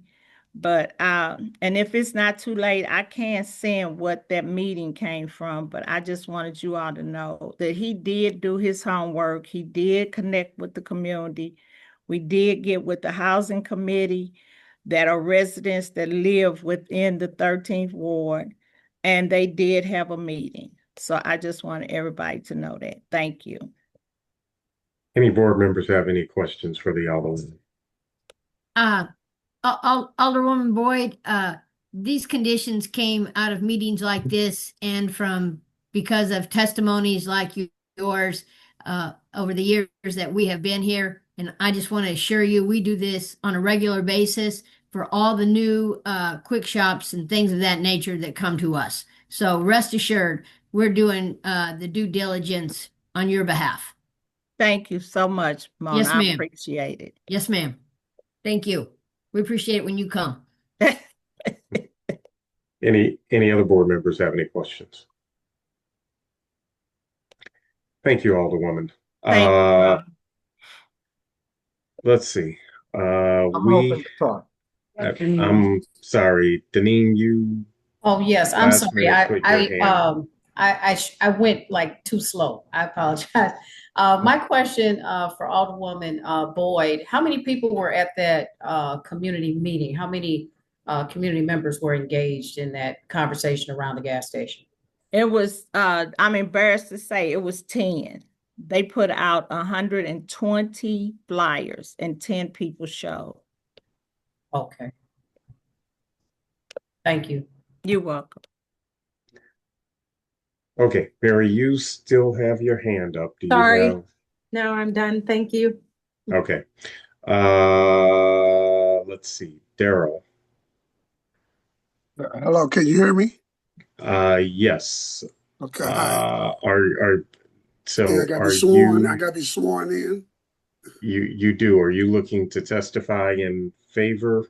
in behalf. Yes, sir. Okay. Yes. What's your last name, Daryl? My name is Henderson, Darrell Henderson. Okay. All right. Let's get you sworn in, Mr. Henderson. Okay. Mr. Henderson, because you are on the phone, can you verbally confirm that your right hand is raised? Yes, ma'am.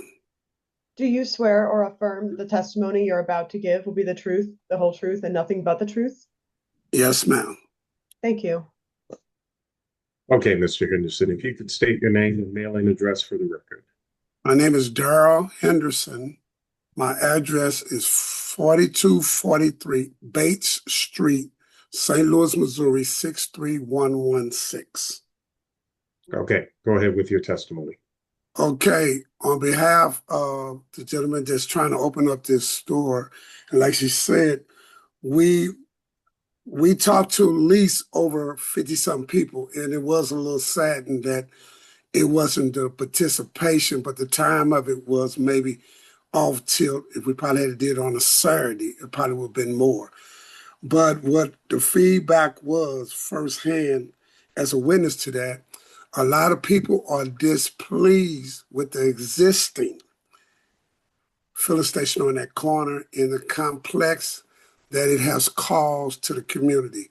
And with being in LA, I've did several. We got cleaning. We had Jennings to come in to move barriers so we could have street cleaning, dumping. We had not an overdose. We had a person that fell asleep on top of a mattress in the garage right there where that other facility at. And it burned down the garage of the people. So it's a nuisance along with extreme danger with a drug set type environment.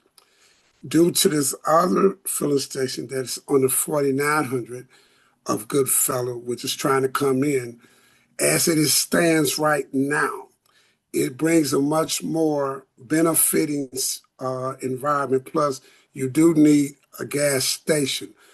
But the one in that address that she was talking about is 5003 Goodfellow. Okay. And with that gas station there, it's not reaching the potential of what that area can be for the simple reason you have a prime location, highway, exit, entry, and everything. But it's a nuisance, and the people want, and the concern that the people got is, once it was explained what to do with the filling station to come, all the people basically was yes, based on the fact that they have already endured as much as they can take of that filling station at 5003 Goodfellow. And with the crime and the things going on, the overdose, and I oversee, and I am a outreach drug treatment outreach person. And so I understand the complex. So it's not conducive to what the area can be and what the people want. And that has been verbally told of how of a nuisance and sad. You can't send your kids nowhere. And so the other store is at least saying we'll do better food. And one lady, Mrs. Green, I think she went to the doctor or something today, and she stated she can't go there and get nothing to eat or things like that. So you got both can be the same, but not both is benefiting the community as what you want to have a more promising going forward type approach. And that's what the problem is right now in this neighborhood has been plagued. And I've been doing this over a year, dealing with the filling stations, dealing with the drug addictions, dealing with all the nuisance and negative activity. And I can say that this is not conducive. It's just a matter of time before it get more extremes.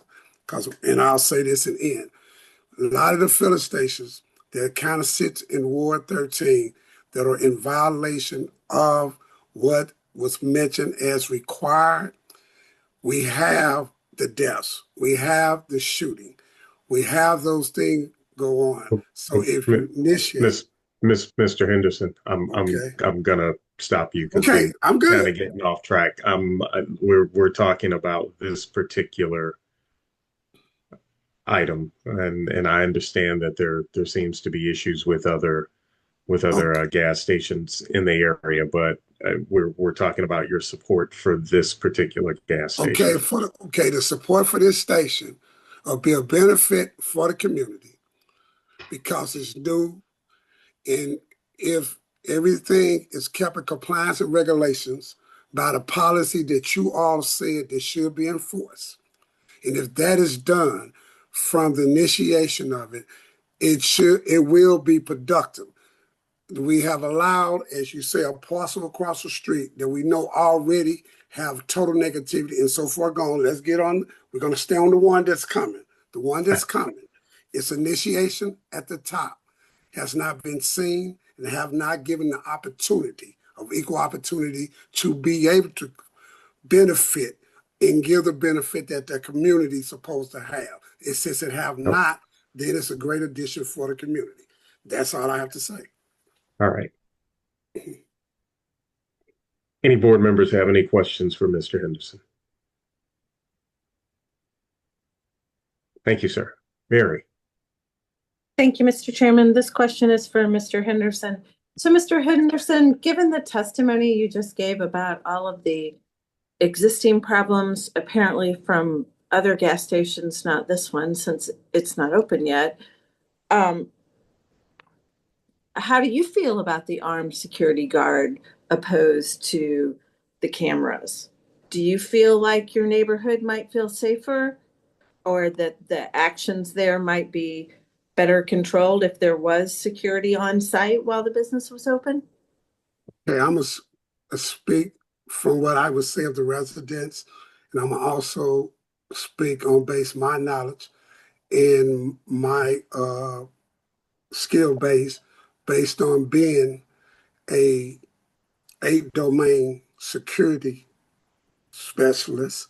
Based on that, if the criteria is to meet the standards that you require, and if the initial preventive and avoidance of what will be by the law of security is possible, because you cannot give a certain, but it is strongly potentially a positive that if the gentleman comes in with the guidelines that he have planned, he stay along the guidelines and do not deter from the compliance and regulations of what it take of the domain protection. It might not be necessary, because we're not talking about something that's 100% because we have not reached that plateau. But as it stands right now, it can be a give or take. He did agree that he will be willing to do that type of protection. But at this time, it was suggested, and I have suggested to him about the 10 domains of security.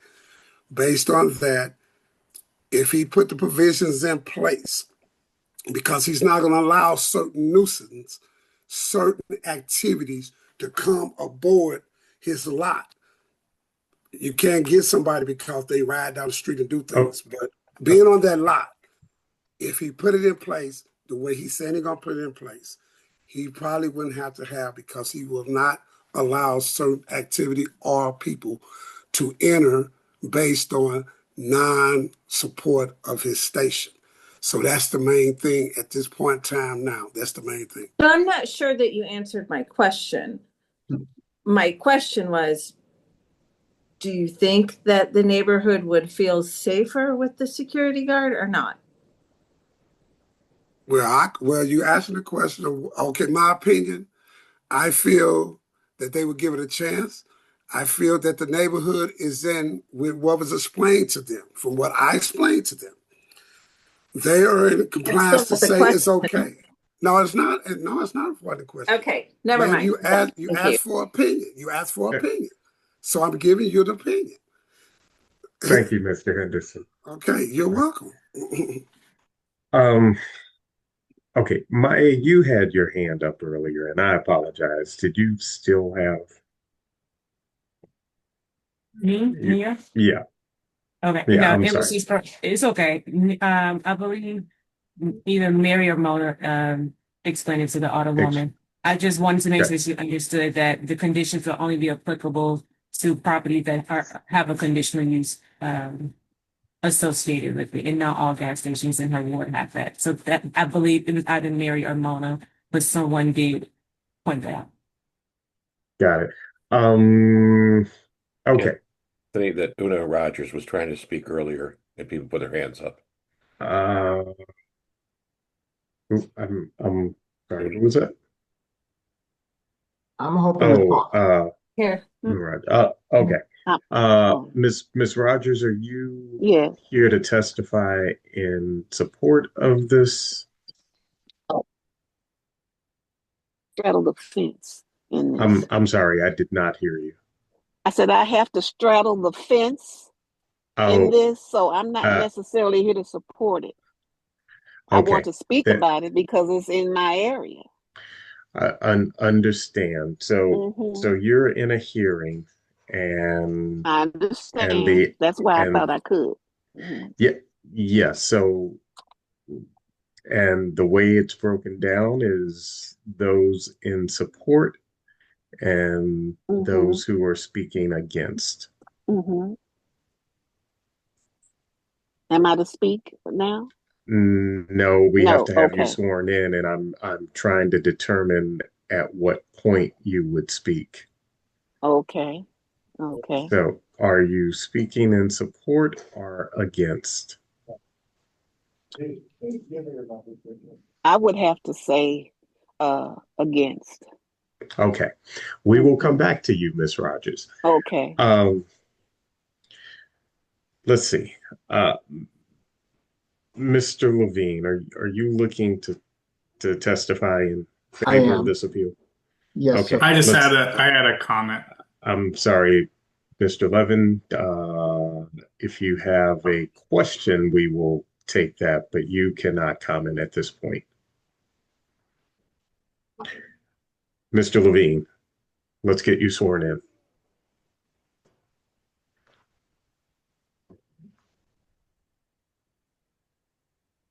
Please raise your right hand, sir. Up. Okay, sorry. Do you swear or affirm that the testimony you're about to give will be the truth, the whole truth, and nothing but the truth? Yes. Thank you. Okay, you could state your name and mailing address for the record. I'm Al Levine. I'm the architect for the project. My address is 2025 South Brentwood Boulevard, Suite 101, 63144. I just want to point out a couple of technical things. This is a highly visible corner with 3 streets, very, very close to the highway intersection. So it is a perfect location for a gas station. What the owner is trying to do is taking an old station and modernizing it so that it has the features that belong in an up-to-date, safe gas station and convenience store. So the interior is being expanded so that there's control from the service desk so that the person at the service desk can see both in the store and out of the store, also have control over the interior bathrooms rather than having exterior bathrooms. Additionally, there's going to be a service counter for a police substation for them to come in and have a presence in the store. Of course, the building will be lighted with full security cameras, and the site itself will be upgraded. It's an existing site with existing pumps and existing canopy, and that's all going to be upgraded to bring it up to date. I can answer any technical questions if anybody has anything. I do. Mary? Thank you, Mr. Robinson.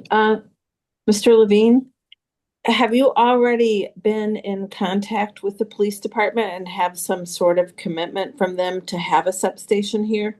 I have not. I'd have to defer to the developer, to Max Levin, who, as part of his program, is to have a police substation.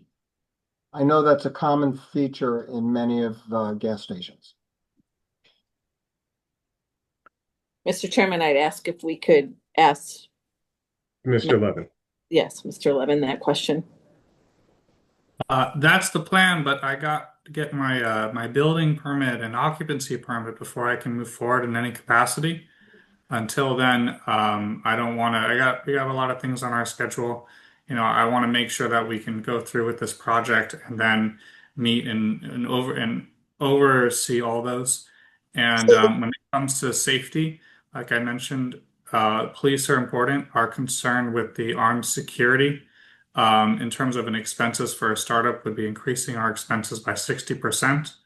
and could cause us to close due to that in the beginning. Like I So said, the we would. answer, so the answer to my original question is you have not had any contact with anyone in the police department to see if this could become a substation. Not specifically the site, Yeah. not yet, no. Not until we know that we can occupy the site. Thank you.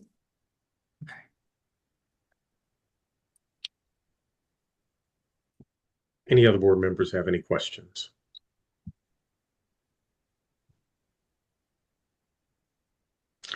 Thank you. Thanks, Mr. Levine. Is there anyone else here to testify in favor of this appeal?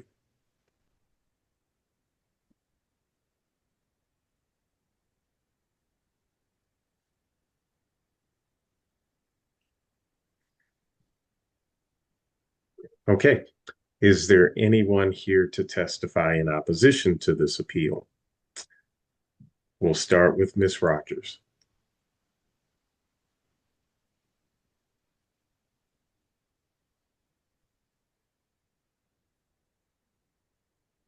He's muted.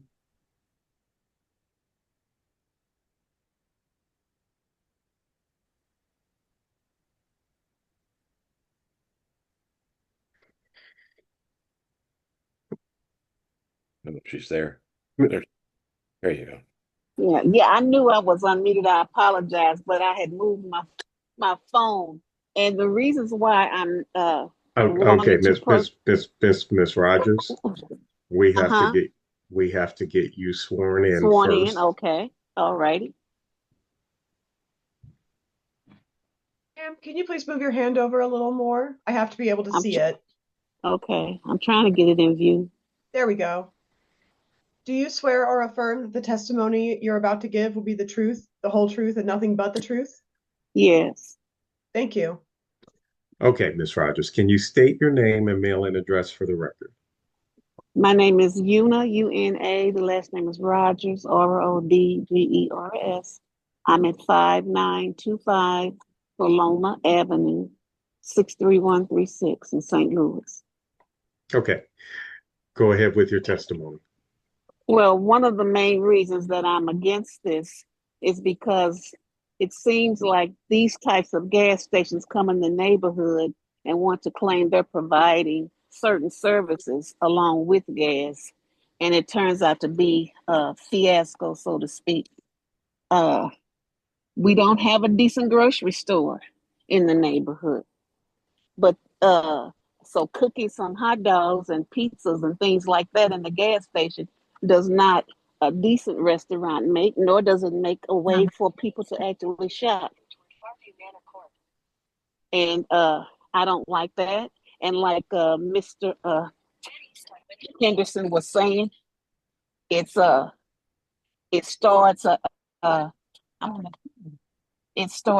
just a mess. That one gas station there, the 5000 of Goodfellow and Lillian's, dead across the street. So, Miss Rogers, all we constantly do is see the police Miss Rogers, Miss So Rogers. I'm not for this gas station neighborhood like this. And they don't have those in Ladue.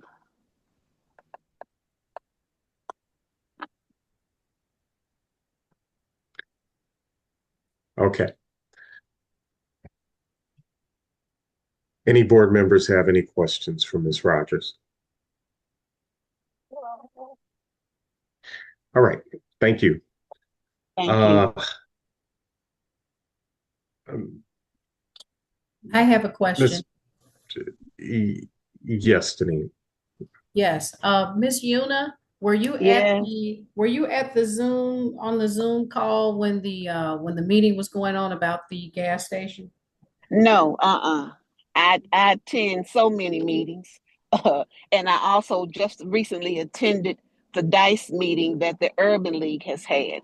And in that, they have pointed out how crime rises and things of that nature because of a lot of these so-called gas stations. We got them all through the neighborhood, but we can't get a decent grocery store in the neighborhood. That's almost every corner like that. Okay, thank you, Miss Una. You're welcome, Dan. Any other board members have any questions?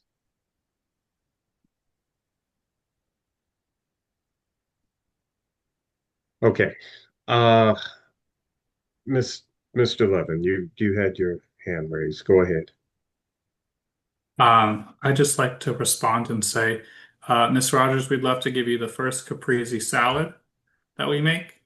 And if we open up this site, our goal again, as I've stated, is to have healthier options for the community. Yeah, that's nice of you, Okay. but Oh, you don't Miss live in the Rogers, neighborhood. Miss Rogers, we have heard your testimony, Oh, and okay. Mr. Levin, I'm sorry, but you are not allowed to actually respond to anyone other Oh, than sorry, I board didn't know members. that. My apologies, sorry.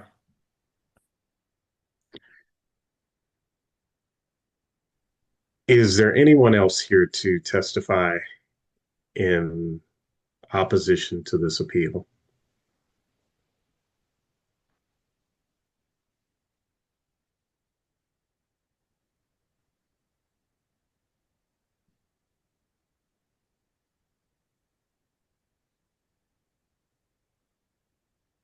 Okay, hearing none, I will read into the record exhibits.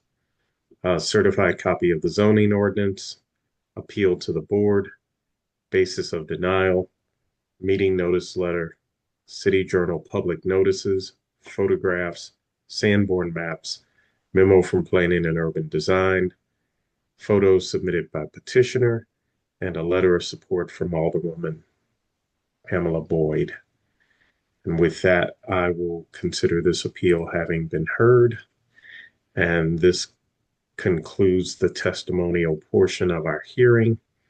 Thank you, Laura, for your support. We'll see you next time. Thank you.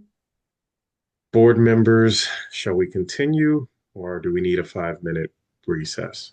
5-minute recess would be nice. Okay, 5-minute recess. 3:30, we'll be back at 3:35.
Okay.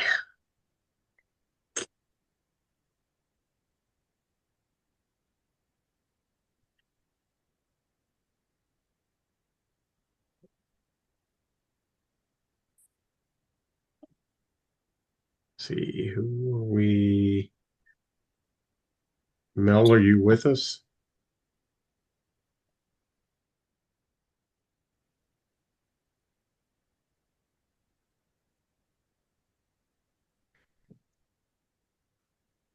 Yeah.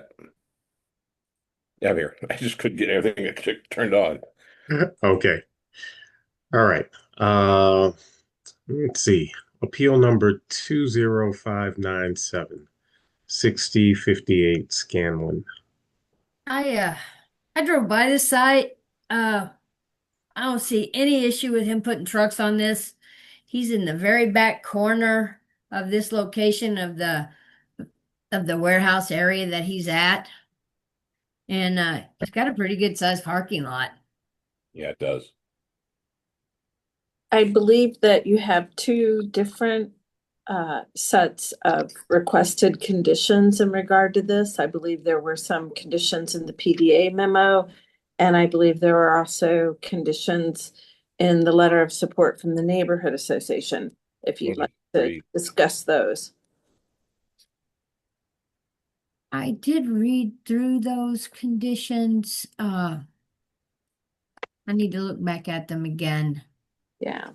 I got don't it know right that here. I thought we needed every one of the conditions the neighborhood gave. That was a little excessive, but yeah, we'll look at them. I mean, These are those kind of businesses that without conditions, they sometimes, get a little lax and what gets stored outside and stuff like that. So just something to keep in mind. He runs a business there now and doesn't put anything outside. he just wants to park his trucks out there. So He did testify his lease ends in a year and he plans to move, though, which means another business, and likely the owner would try to release it to somebody else with a similar business. So whatever conditions you put on him would be there for somebody in the future. Correct. I get you. I also think that the conditions in the PDA memo, I think those are good conditions to consider. What's the PDA memo? I don't understand. Planning and urban design, the memo that you get sent that Evan mentions at every hearing. Sorry. Yeah. Okay. Duh. Sorry, Like Our partners, PDA, we work with them more closely than probably any other department. Okay. So I'll make a motion to approve with no open storage of any kind outside the premise. I personally don't think he needs security cameras. I don't think we need to put that on him. Normal business hours to be 6 a.m. to 10 p.m., 7 days a week. Deliveries shall only occur during normal business hours, and I guess that would be, boy, I wouldn't want 10 p.m. deliveries personally. Let's make those it's right there in residential, let's say 8 a.m. to 6 p.m. Property shall be kept free of weeds and litter. Shall not become the nuisance ordinance shall be put on there. No loitering shall be allowed on the premise. Business shall have all the proper license required by the city. You might use to keep the trees there that the PDA asked for. They said just keep them there so they can't get the official. I'm sorry, I didn't understand what you said, Mel. The planning and urban development had. Hang on, I'm looking at it right here. Variance. Would you like me to read it? Official. Yes. Yeah. I have it right in front of me. I can read it for you. So I'll just read that whole section. It says, this is when the PDA memo speaks to how this proposal might fit with the 2025 strategic land use plan. Oh, there it is. It says the site is located within a high intensity neighborhood within the 2025 SLUP. This designation describes areas that may be very dense and where parking would be discouraged in front of or to the side of the buildings. So you might want to consider that. The granting of the variance would be in keeping with the designation's intent of supporting some types of commercial activities and uses, especially at corner locations, including mid-size retail and offices. However, because this site is an interior to the neighborhood, planning staff recommend that the trees along Scanlon be preserved, that additional landscaping be considered to provide a buffer from truck storage for the homes across the street, and that the hours of the day when the trucks will be entering and leaving the lot be iterated. So it looks like they're suggesting a few things. They're suggesting preserving those trees along Scanlon. They're suggesting some additional landscaping that would create a buffer from the truck storage between those and the homes across the street. And then they're suggesting some limitations on the hours of the day when the trucks will be entering and leaving. Well, I don't think it's right for him to have to do the trees. He is simply a tenant. Yeah, I was going to say. And putting that on him is not appropriate in my brain. That should be going to the landlord and not him. I just want to remind you, though, this is a variance as it relates to land use, not a tenant. Right. I understand, but trying to tell him to have that there, he has to put the bushes in. He's asking for the exception of the land use law. Right. I think you should get used to reading these memos, because first of all, a lot of thought from the Planning and Urban Design Agency goes into these memos. And when the new zoning code is adopted, you're going to see a lot more talk about trees and landscaping. So I guess this is my way of saying get used to it. Okay, I appreciate that. All right, what happens? It has 3 trees out along the sidewalk there. One on each side of the entrance of the parking lot. And one in front of the building. So he'll preserve those. So they're not asking him to put extra trees in, they're asking him to preserve them. In other words, don't back your trailers over them. Okay. If you do, replace it, don't back your trailer over it again. What happens if he's not the fault? Let's say the landlord decides the owner of the land sites, I don't want those trees there. The landowner is required to adhere to a variance just like an operator, Mel. So like the landowner will be in violation of this variance. Okay. Read that tree thing again for me, Mary. Okay. Please. Yes. Okay. I got to get to it because I don't want to have to read the whole thing all over to you again. Okay. Just the tree part. Oh, wait. Planning staff recommends that the trees along Scanlon be preserved, that additional landscaping be considered to provide a buffer from truck storage for the homes across the street. And I mean, I really think you should consider that one, because if there aren't currently a bunch of trucks there and you lived across the street and then all of a sudden there were a bunch of trucks there, I know you would feel differently, Mona. I agree. I am And then the not. last part was that the hours of the day when the trucks will be entering and leaving the lot be iterated. So in other words, She's done that. I was trying to address that entering and leaving of the trucks being okay. And I believe I said 8 a.m. to 5 p.m. or 6 p.m. Did I not? I can repeat back to you what I have written down for your please conditions. do. Sure. Yes, ma'am. You have a condition about there being no open storage whatsoever on the lot. Then I have the hours of operation are 6 a.m. to 10 p.m., 7 days a week. But then the deliveries are limited to 8 a.m. to 6 p.m. Is that 7 days also, Mona? Yes. Yes, Okay. ma'am. Then I have our typical no litter condition with the trash cans and all that. And then the no loitering condition. And then the condition that it not become a nuisance property or nuisance notice, I'm sorry. And that it get all the required permits and licenses.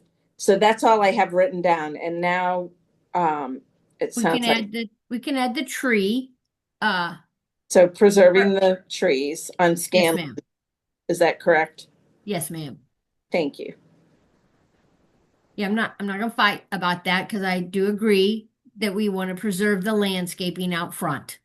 I don't want anybody cutting those trees down. They can trim them. Thank you. Maintain them.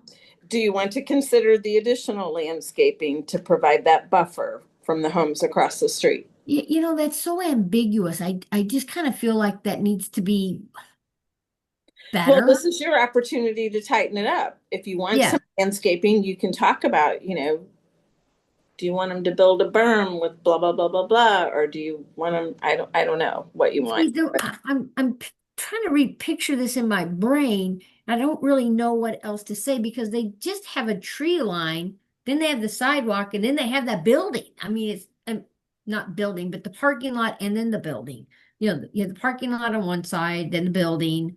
And darn it, I should have taken a better look. I wasn't anticipating this tree stuff. Is the pictures in the packet? Does that provide any? Because I'm pulling it back up now. Yeah, I was gonna go look too.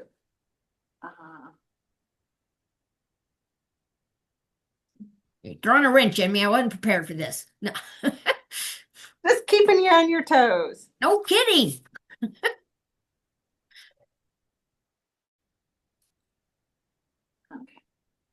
I'm scrolling, I'm getting there.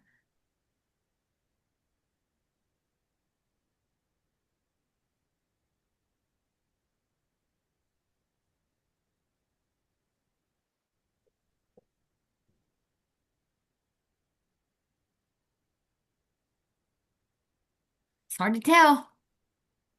So what I can see from, it's a picture, I guess it's titled Exhibit F. So there's cars parked in a parking lot, and it looks like the fence is chain linked. Yep. But when you go to Exhibit G, maybe you can tell a little bit differently from there. So it looks like. Go to F. F, you can see better the 3 trees along the street line there. And I don't know if you could put any more buffing I don't either. any in there because I think those trees are planted in those little areas, and then I really think it'd probably be more of a hindrance than anything else to have the bushes there. All right. Yeah, let's Preserve the trees, but that's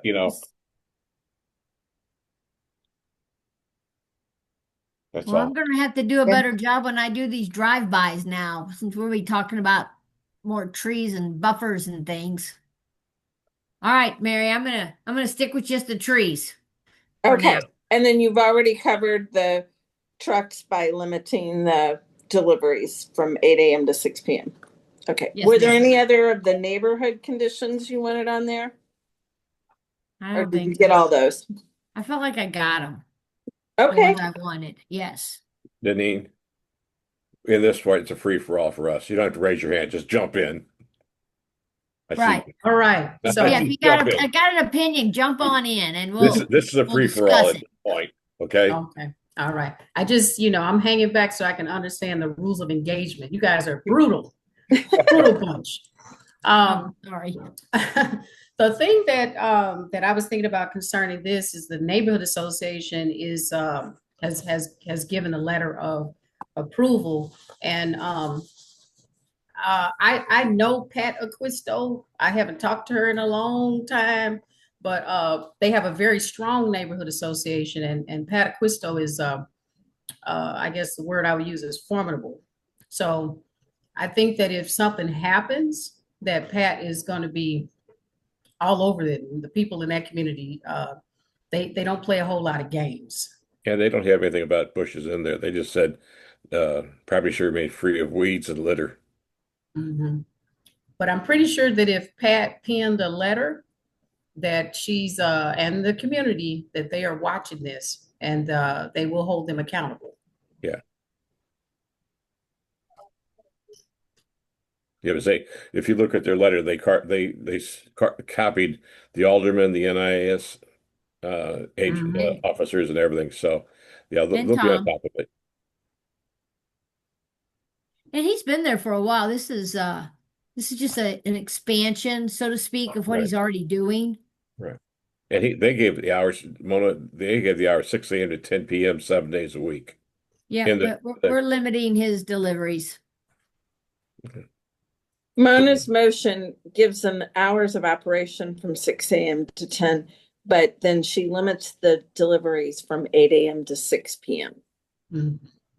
Okay. Yeah. You need a second on that? I'll second it. Thank you.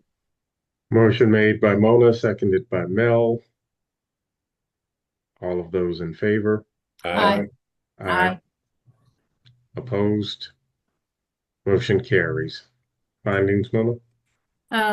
Won't be a detriment as conditioned. Okay. Appeal number 20598, 1902 McCausland. I personally am excited about another dog grooming business because I'm experiencing not being able to get my dog into groomers because they're booked up for months in advance. So I'm in favor of this. I'm just throwing that out there. I have no problem with this. I think You have that problem too? No, but I'm just saying. I throw mine in the bathtub and say swim for it.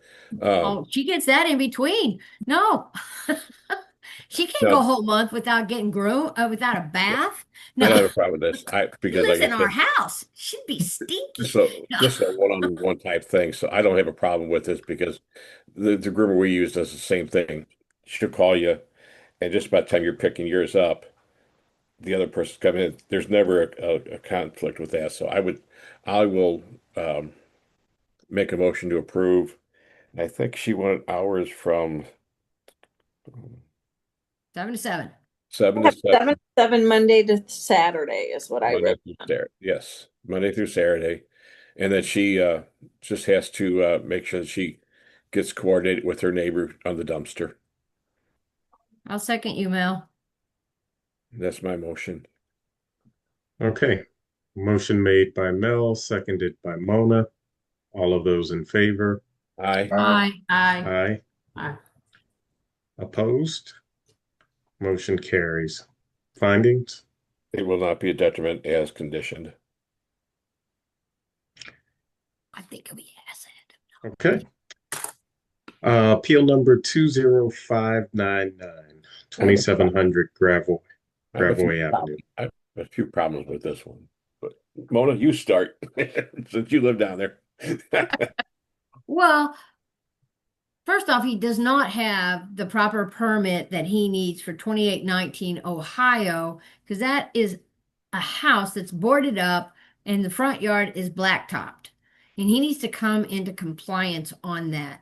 And I would like to ask Mary or Mia what we need to do about that. Because How's he get the cars on the that truck? is That's part So- of the business that he is using. Couple of thoughts. If he's using 2819 Ohio for any part of his business, he does need an occupancy permit, even if it's just to store vehicles on the lot. It's part of his business. So, because he hasn't applied for any permit, there's nothing for zoning to do there. But we can certainly get in touch with the building inspector and make sure that the building inspector pays him a visit. I do want to warn you that currently, we've had this come up before, there is no law on the books that prevents people from paving their front yard. I know, but he's using it for his Right. business. I'm just saying that we may not be able to allow him to park in front of the building line, but we won't be able to make him bust up that concrete. Oh, no, I'm Yeah, not I opposed just to want that. to make sure everybody's clear what we can do, No. what we can't. I just want him to be in compliance with that he's running part of his business over there. Mona, I got a question for you. Yes, sir. So if it's a residence and the front yard's paved, how does he get the cars on there without going over the curb? It's right at the alley. Oh, so Yeah. He's alley accessing it. So your other option is, if you are serious about wanting that, you could table this, and part of your table is that he apply for the occupancy over at 2819 Ohio. I haven't even looked at that, but if it's not zone J or K, he'll be here for a variance to use that too. So He probably will be, because that's a single family house. I'm 90% sure that is zoned A. It's either A or B. I have looked this up before. When I saw that, because I saw that he had multiple cars parked on Ohio, it made me look it up. do you want to table it and let him get everything in order? it's actually zone C, multiple family, so he would be here at the Board of Adjustment if he. Okay. Yeah. Good thing I didn't say I was 100% sure. It's okay. I hate to table it, Mel, only because he's probably already waited 90 days. He said April. Here we are in October. Well, at least we know he talked to him in July, August, September, October. He's been waiting at least 90 days. Well, he actually hasn't been waiting at all. We heard testimony. He's actually been operating. He's just operating been waiting for the piece of paper.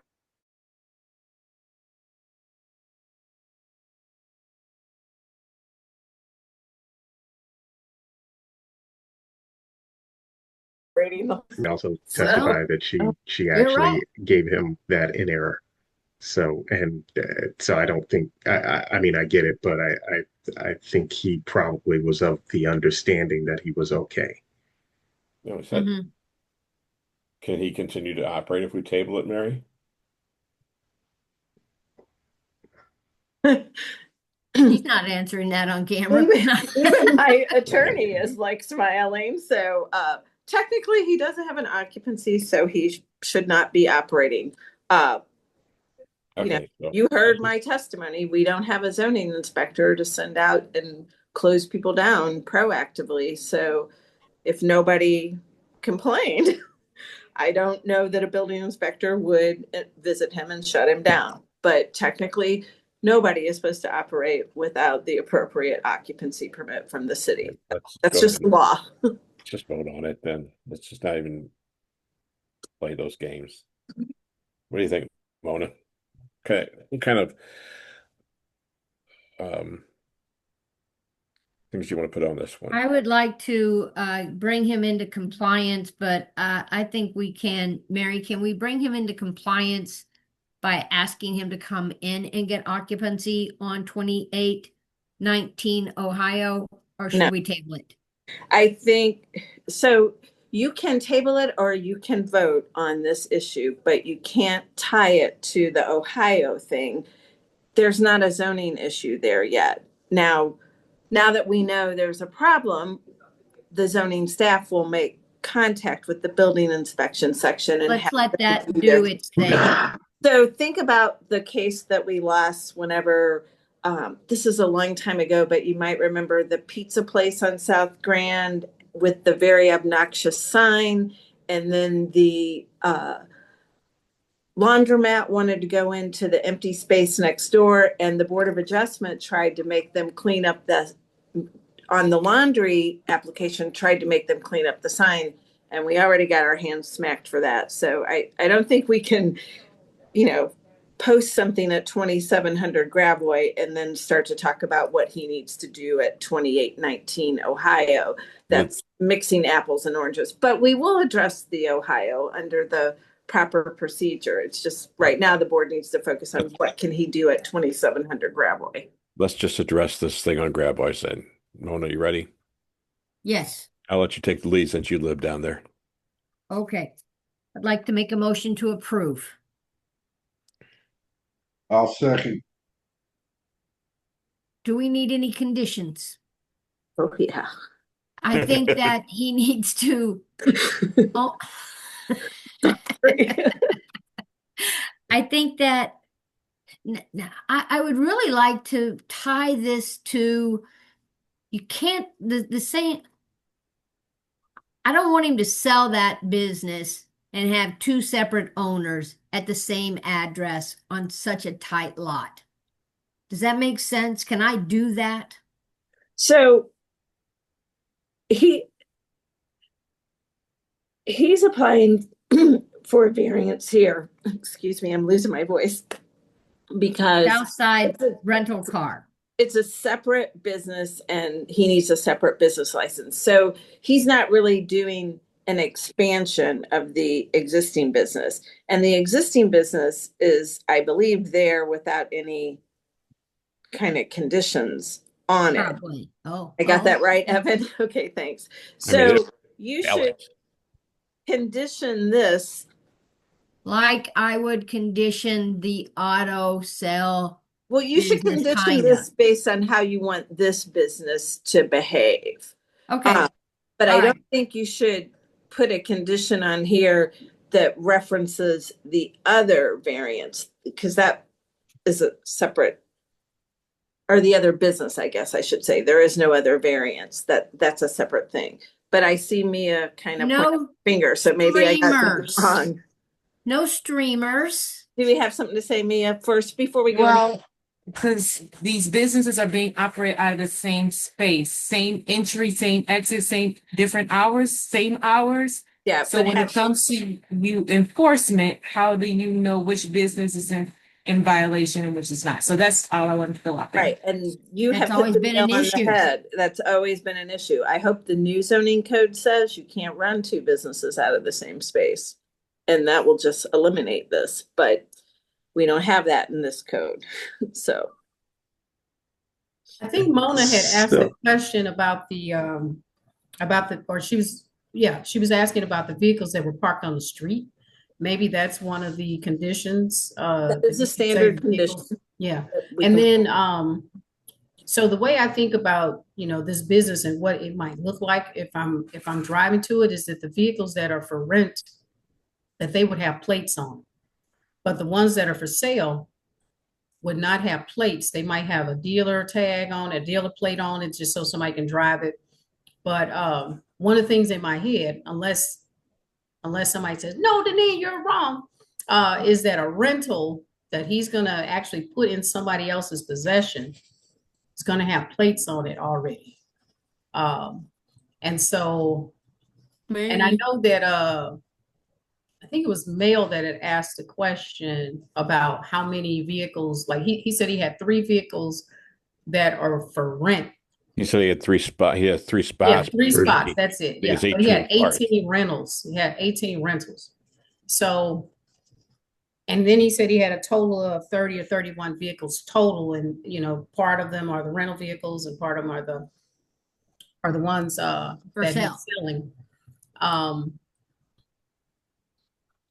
It looks like it could get quite interesting there on that lot with the vehicles and sorting out which ones are which and trying to move them around. I was trying to count the vehicles on the aerial view, but I'm thinking that if somebody drove up to look at a vehicle or something like that, if they pulled on that lot and a couple cars are off, he might be hard pressed to try to keep those vehicles on his You can't on pull his up on that lot. right. There's too many cars.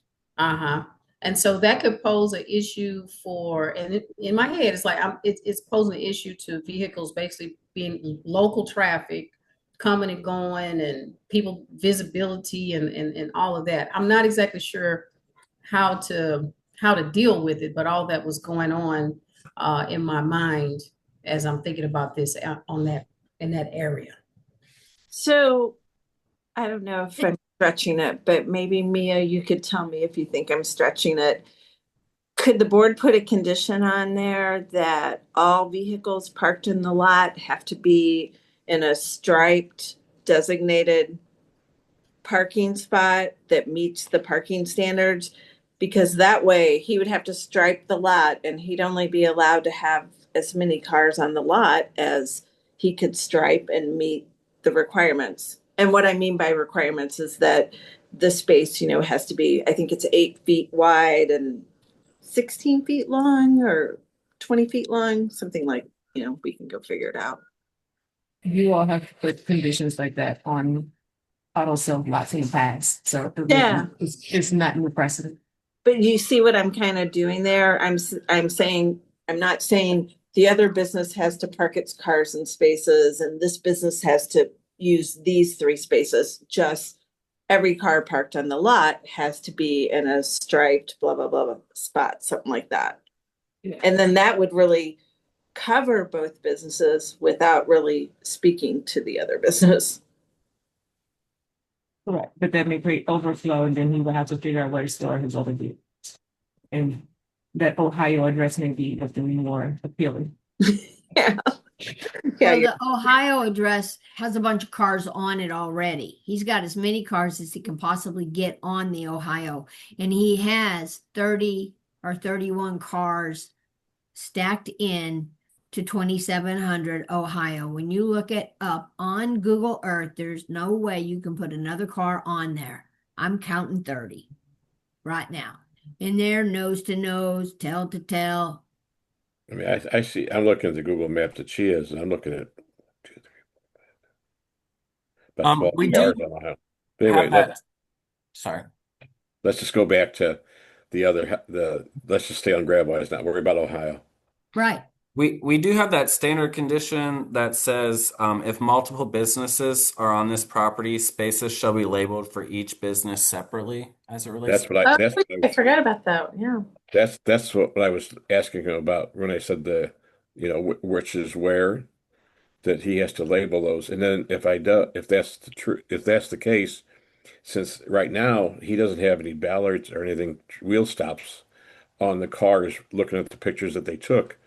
So if he's going to do that, then I want wheel stops on all the spaces for the cars for rental.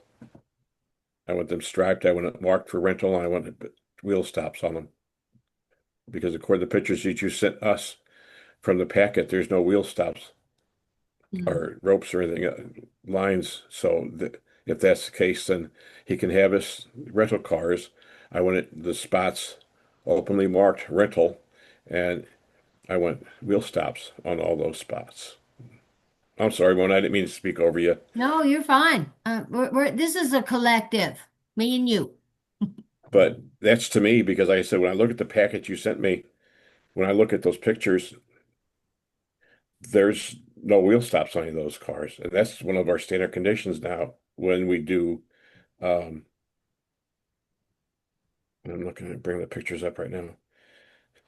Yeah, on exhibit F. F and Yeah, if you look at F and you look at those pictures, there's no wheel stops on any of those. And I don't see any cables or gates or anything else. You know, So, he does have his lot striped. okay, then mark them rental vehicles and put wheel stops on those places.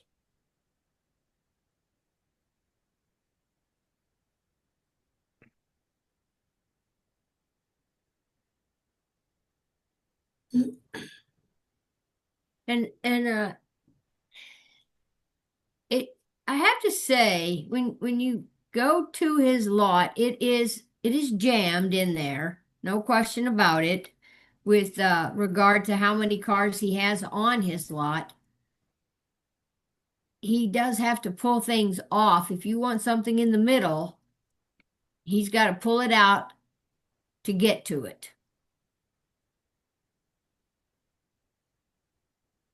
He's got rental spaces, then I want the spots marked rental cars only, and then wheel ballards.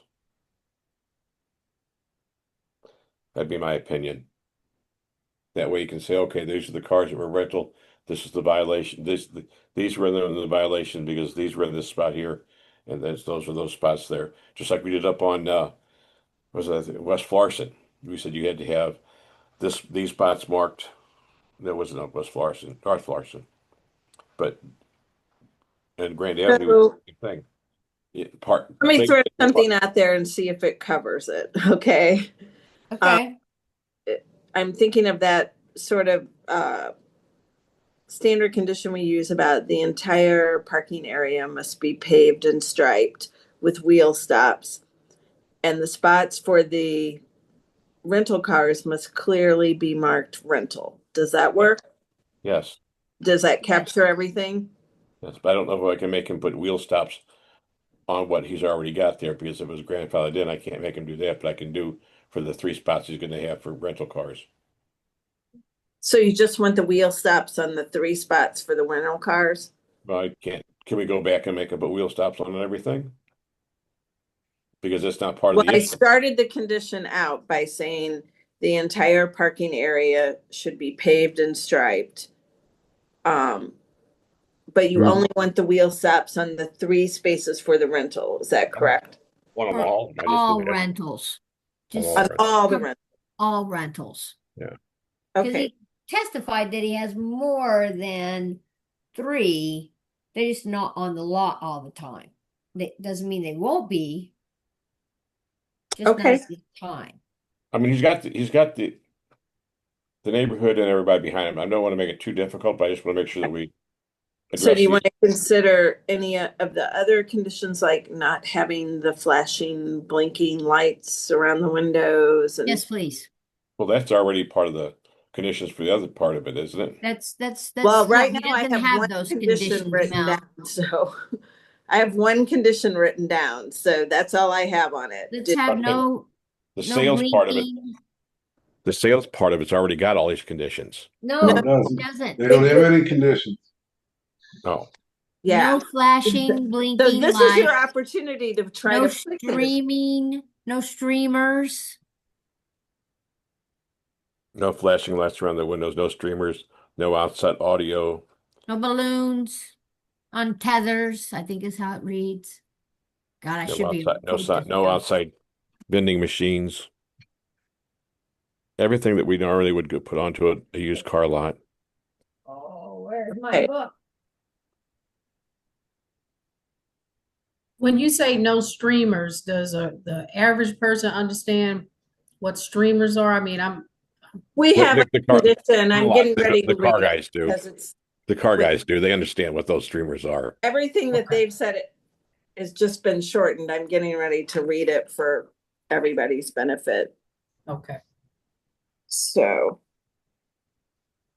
there are 21 conditions that we consider for auto sales. So the first one, the entire parking and vehicle display area on the exterior of the premises shall be paved and striped. Parking areas shall be striped so to substantially conform with the width and depth layout standards for parking spaces as provided for in section 2616.080D of the zoning code. Do we want that one? Yes. Okay, great. No, Mary, wouldn't you only be able to enforce that on the rental business, not the entire plot? Because they're not part of this, I correct? just asked that question to Mia, and I believe she said it was okay for us to require the entire lot to be paid. Okay. Right? No, Mia? They're utilizing the exact same parcel for two different businesses. You're not touching the other business. You're only touching the one that is before you. And that one is the one you're putting these conditions on. So it's the rental spot. So the three- if you go Right. there and there's a vehicle that's not in compliance, then if it's not for the car rental and it's for the car sale, then the car sale, of course, is not in violation, but the car rental business would be in violation. Okay. Make sense?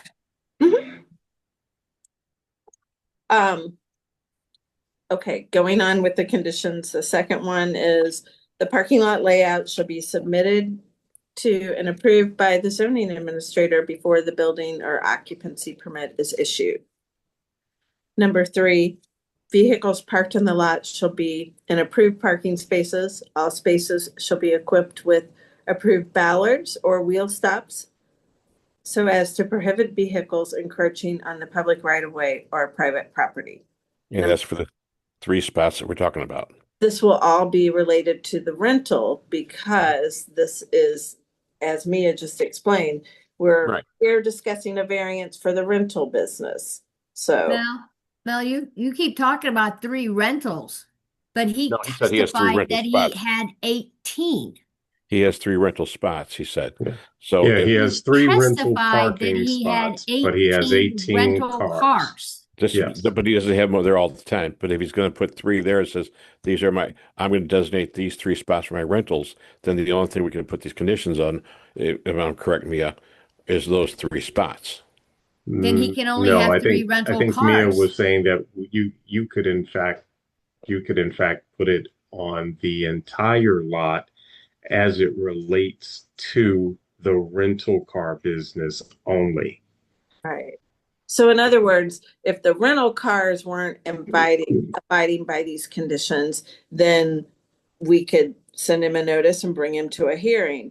But if it were the other business cars, we couldn't do that because that business doesn't have any conditions on it.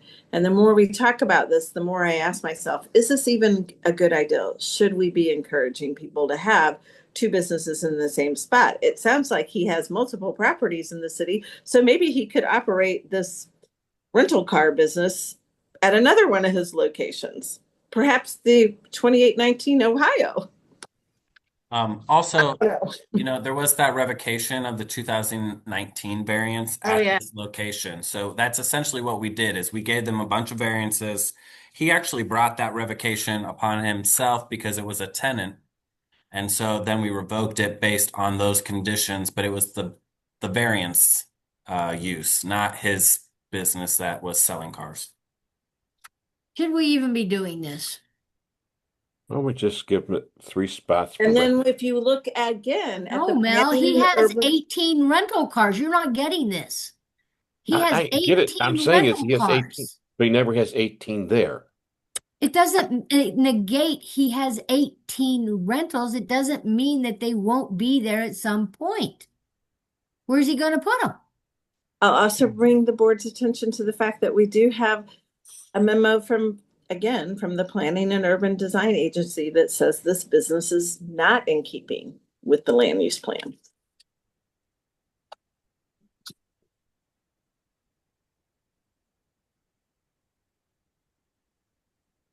I mean, he's got a letter of support. So I'm just saying is that the neighborhood seems to be okay with it. The alderman seems to be okay with it. there's an alderman letter? Yeah, I'm pretty sure. No, I don't No, think no, so. no, I'm sorry.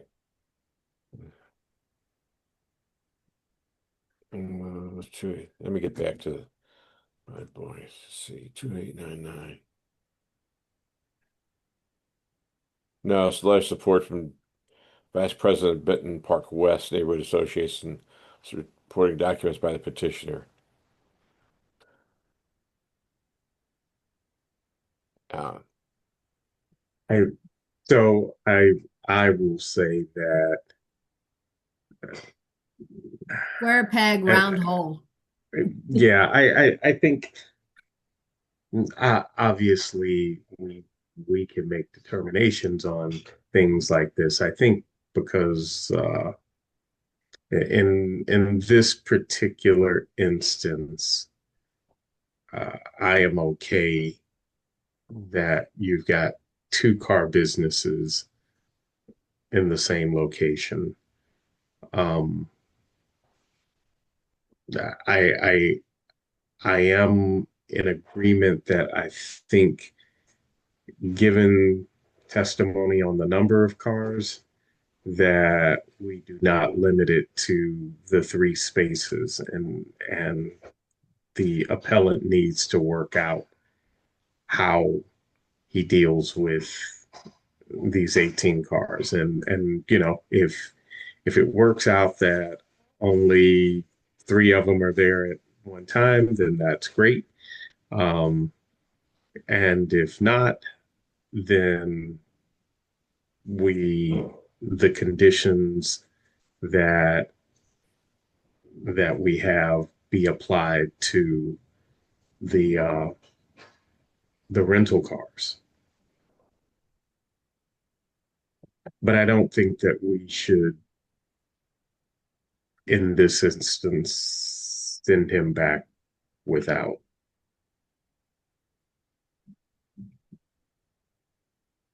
I'd rather approve something so we can go forward with this. That's my point, Mel. And the fact that, mistake or not, he got, I'm looking at it says certificate of occupancy and zoning. So mistake or whatever, he did get that, and he's been operating there, and no one's complained. So, just Yeah, to note I of procedure, there was a motion made to approve and a seconded by Joe, and then we kind of jumped into all of these conditions. okay, So we need to And the- take care of that all once right. you guys are done deliberating conditions. Thanks, Evan. So there are conditions that have been discussed. Mona, would you like to apply any of those conditions that Mary mentioned, or all Yes. of those conditions? All of Yeah. them. Joe, 21 would of you- them? Or like all of 6 that I actually read, and then we have. I want to put 21, usually I want to put all 21 of them on for any rental car business that we normally use. I don't know We about don't you, typically Mona, not but put them on. I've been on the board for quite a while, and this is the first car rental business I've dealt with. Like I said, we've never dealt with the car rental, a lot of car sales, but not rental. Yeah, we don't actually have conditions that are car rental. I was reading to you the conditions from the auto sales. Some Oh, of them may not my apply, apologies. or many of them will, but some of them may not apply. Okay, Okay. so Mary, you Can were start back at up. number 6. I Actually, think I was we at- got only we got got through- through 6. I only got through number 4, actually. Oh, I'm sorry. That's okay. Number 5, vehicles owned by the petitioner are prohibited from being parked or sold on the public streets, alleys, or sidewalks adjacent to this location. Yes. Okay, Yes. Add rental that park for sale or rent. just add in the rental. Okay, Otherwise, they'll say, well, those are for sale. They're on my lot. The rental ones are on the street. okay. Good catch, Vehicle Mel. number 6, vehicle access and egress from the lot shall only be permitted utilizing established curb cuts and driveways on the premises. No access or egress of vehicles shall be permitted across the sidewalks or curbs. Yes. Number 7, the stringing of lights, flags, or streamers on the premises is prohibited. Number 8, any parking area lighting to be installed shall be installed on metal or masonry poles with underground wiring and shall not exceed 22 feet in height and adjusted so that no more than 0.5-foot candles measured at grade falls on any abutting residential use premises. These improvements shall not be installed until approvals and permits are received from all appropriate city agencies. Yes. Number 9, there shall be no exterior signage installed on the premises until separate approvals and permits are received from all appropriate city agencies.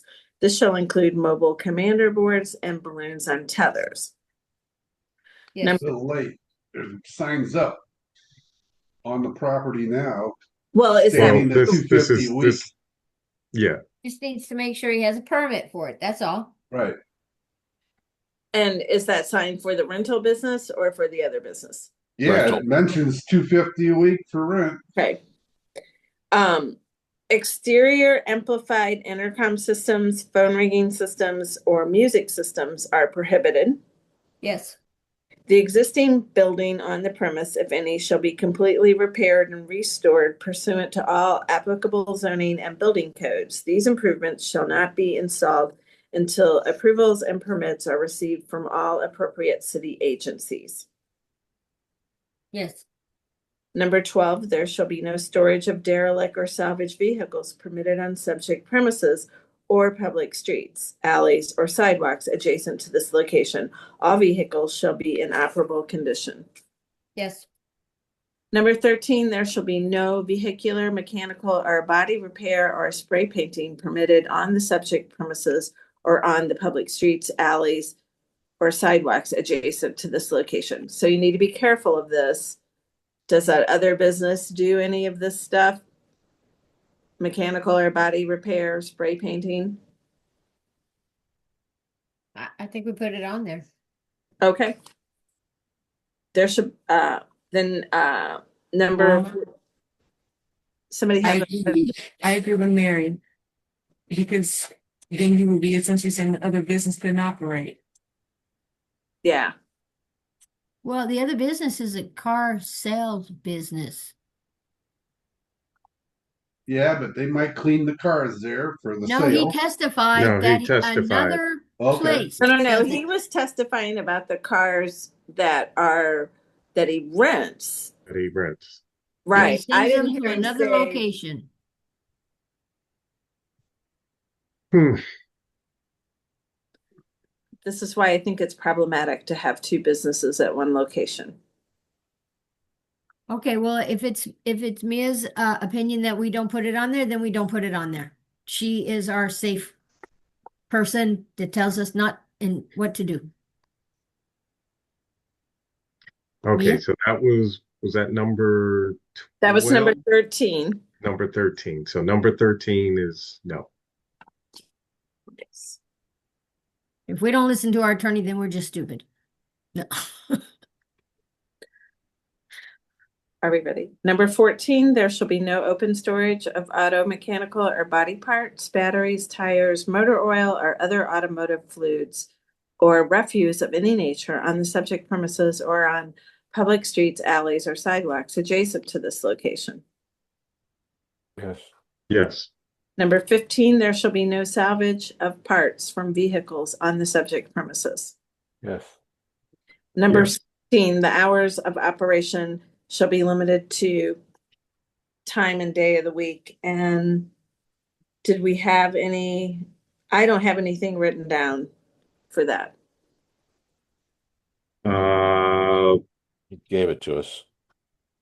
I didn't write Nope. anything down. I don't have anything. Same as the car dealership at this point. Same as a car dealer. Well, the car dealer doesn't have any hours on it. No. How about Or you guys keep thinking that car dealer has some conditions. okay, It let's has put nothing. It has nothing. 9 a.m. I'm not thinking that. I'm not thinking it. How about 9 a.m. to I 6 I'm actually- p.m.? Googling it. Go ahead, Mel. I was going to say 9 a.m. to 6 p.m.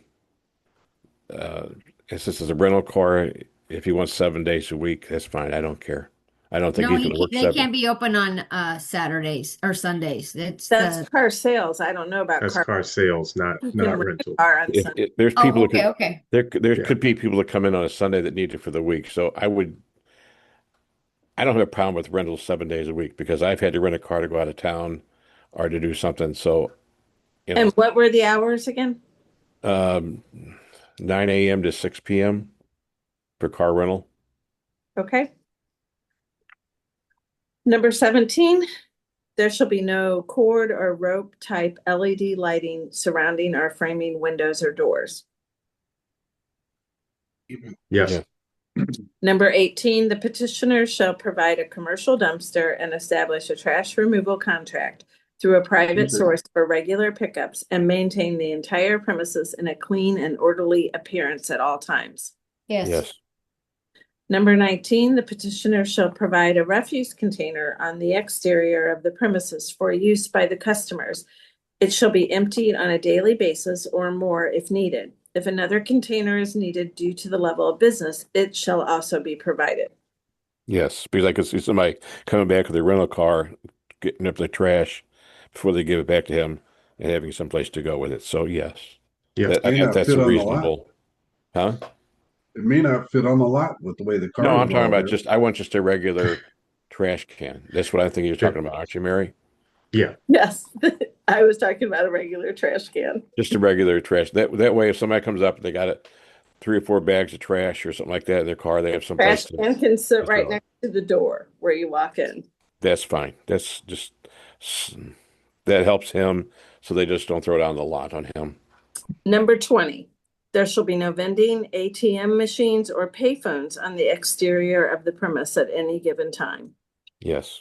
Number 21, the premises shall not be issued a public nuisance notice pursuant to ordinance 68535 or its successor ordinances. Yes. Okay, so what I have is all of the standard conditions except you said no number 1, that's the entire parking display area on the exterior shall be paved and blah, blah, blah, blah, blah. He's already got that, so. Right. And then you said no number 13. And that is the one about the, not doing mechanical or body repair or spray painting or any of that.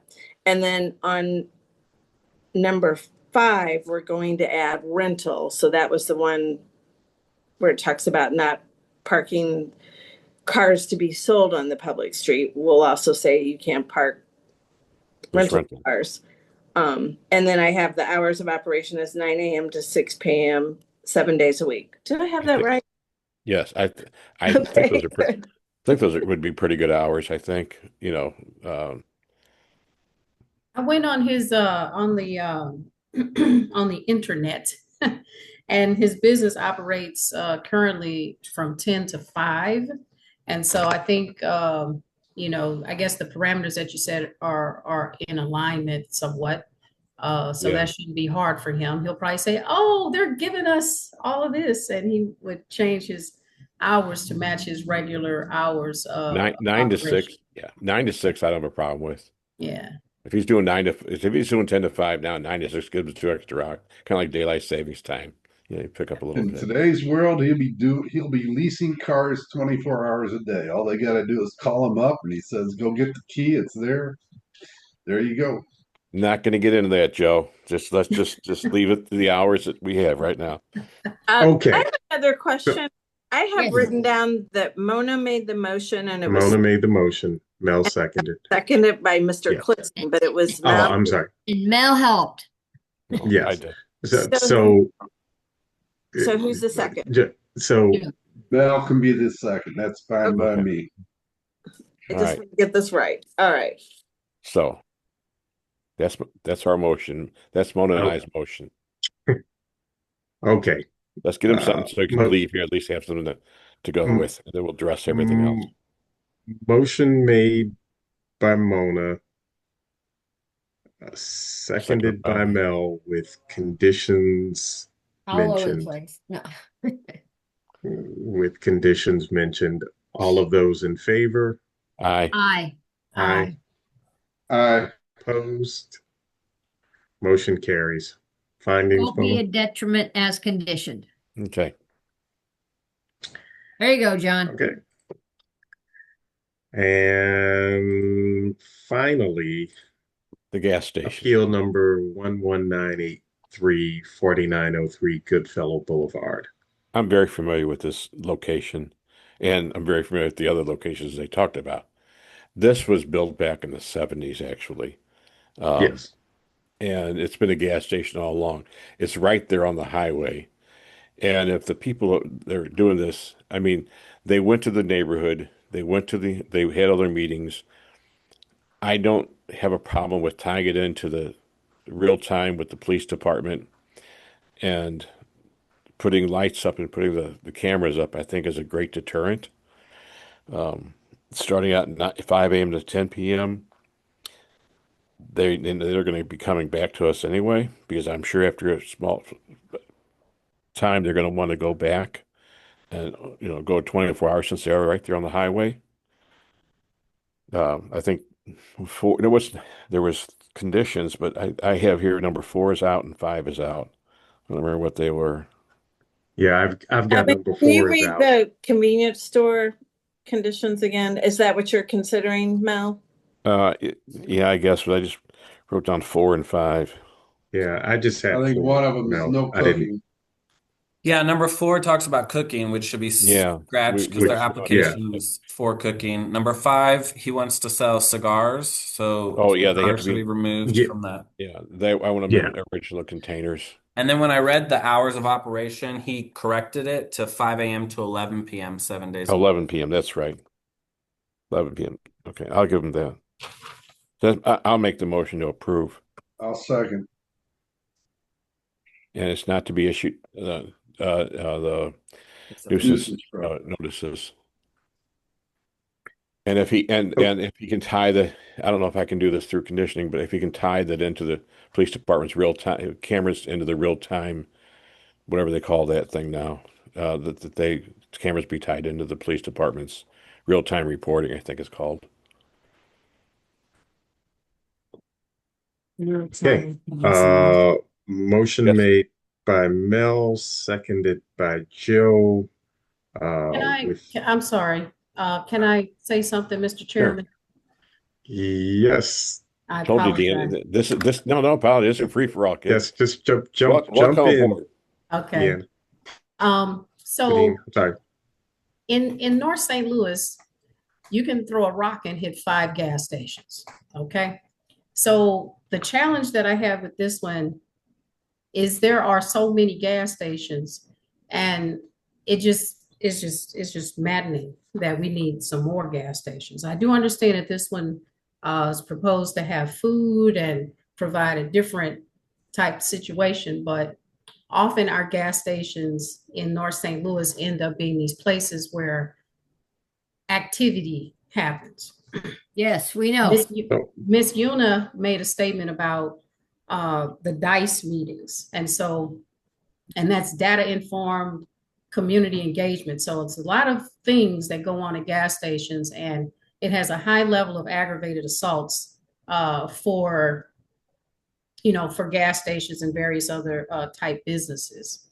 So the gentleman made a statement about the substation component, having the police there. But they're not. I would have contacted the police to see even if they had capacity to make that kind of idea happen. They're not going to have a substation there. They're not. That's been Phased actually officer has testified to that at a previous hearing. That's why that's why I said I didn't put. That's why I want to tie it into the real time reporting. Right. Yeah. So I'm thinking that if even thinking about a substation was something that was on the gentleman's mind, then security should be one of the things that would happen.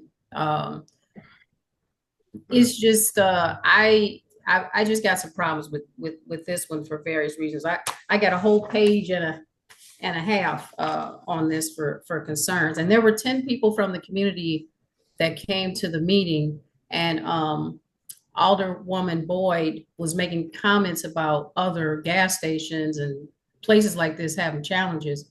Um, it's hard to figure that there's another gas station that's needed. Okay. And there's a possibility if this one might make it. Okay.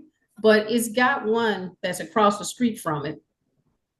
But So, also, I'm sorry, go ahead, Mr. Chairman. well, no, I'll let you finish. Yeah. I would say though, in debate here, that I think the neighborhood is looking at this one as possibly being a better store than the one across the Then street so, that may actually put the one across the street that's a problem out of business. so Well, I would say, because I was going down that street. I was just going down that street of what you're saying. When you live in a community that these places are, your perception, your thinking about another one showing up it's kind of in the toilet. You're not thinking about, oh, we need a better gas station. There's a lot of things that we need in North St. Louis, and it's not another gas station. If it's so an I think eatery, I'm sorry, so go ahead. so I'm Deneen, sorry. I hear you, but but you've had although not that's not many neighbors, but 10 neighbors that came out to the meeting that said, in fact, yes, we think this will be a better gas station, and yes, we actually want this. I will tell you that I grew up in Baden. My mother taught at Northwest, which is 2 blocks from here, so I know these stations well.